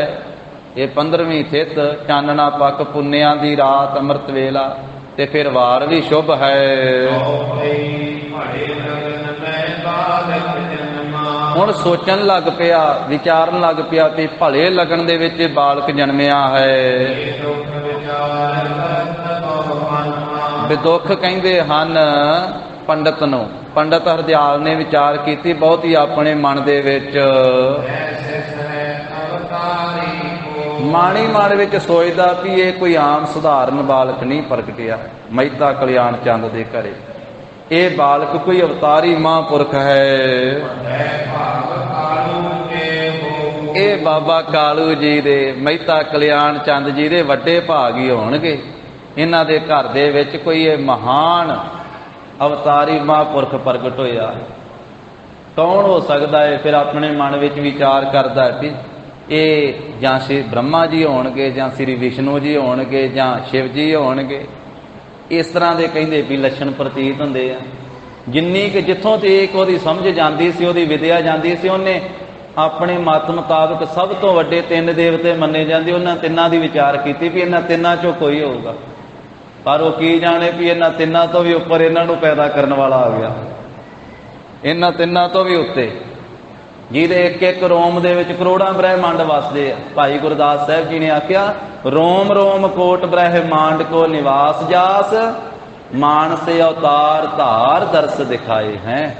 जिस प्रभु दे एक एक रोम दे विच करोड़ां ब्रह्मांडां दा वासा है, उस परमेश्वर ने अवतार धार के मनुखा स्वरूप दे विच दर्शन दिते, जिहड़े आप ही निर्गुण है, ते फिर उन्हां ने आप ही सरगुण होना कीता। निर्गुण आप सरगुण भी ओही, कला धार जिन सगली मोही।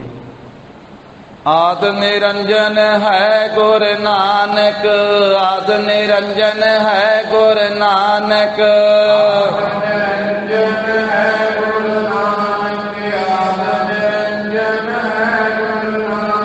धार के मूरत है जग आयो, धार के मूरत है जग आयो,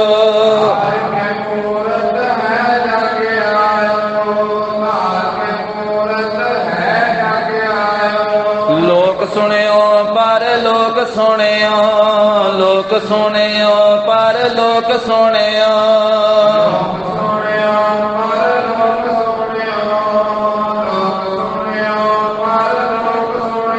बिद लोक सुनियो सब दर्शन पायो, बिद लोक सुनियो सब दर्शन पायो, सब दर्शन पायो,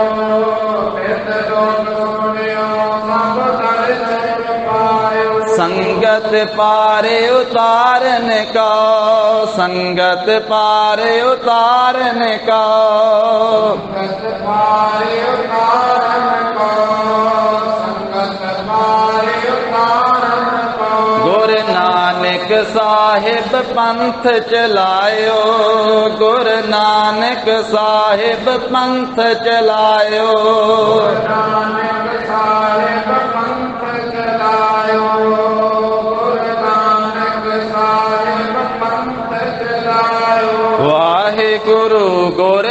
नानक साहिब, वाहिगुरु गुर नानक साहिब।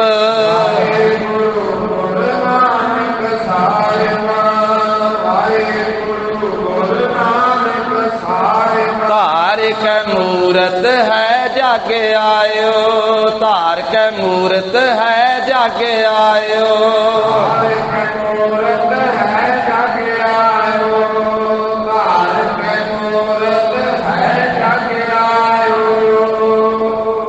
ਹੋਈਆਂ ਭੁੱਲਾਂ ਚੁੱਕਾਂ ਦੀ ਸਤਿਗੁਰੂ ਜੀ ਗੁਰ ਸੰਗਤ ਜੀ ਖਿਮਾ ਦੇਣ। ਦੇਹੋ ਸੱਜਣ ਅਸੀਸੜੀਆਂ ਜਿਉ ਹੋਵੈ ਸਾਹਿਬ ਸਿਉ।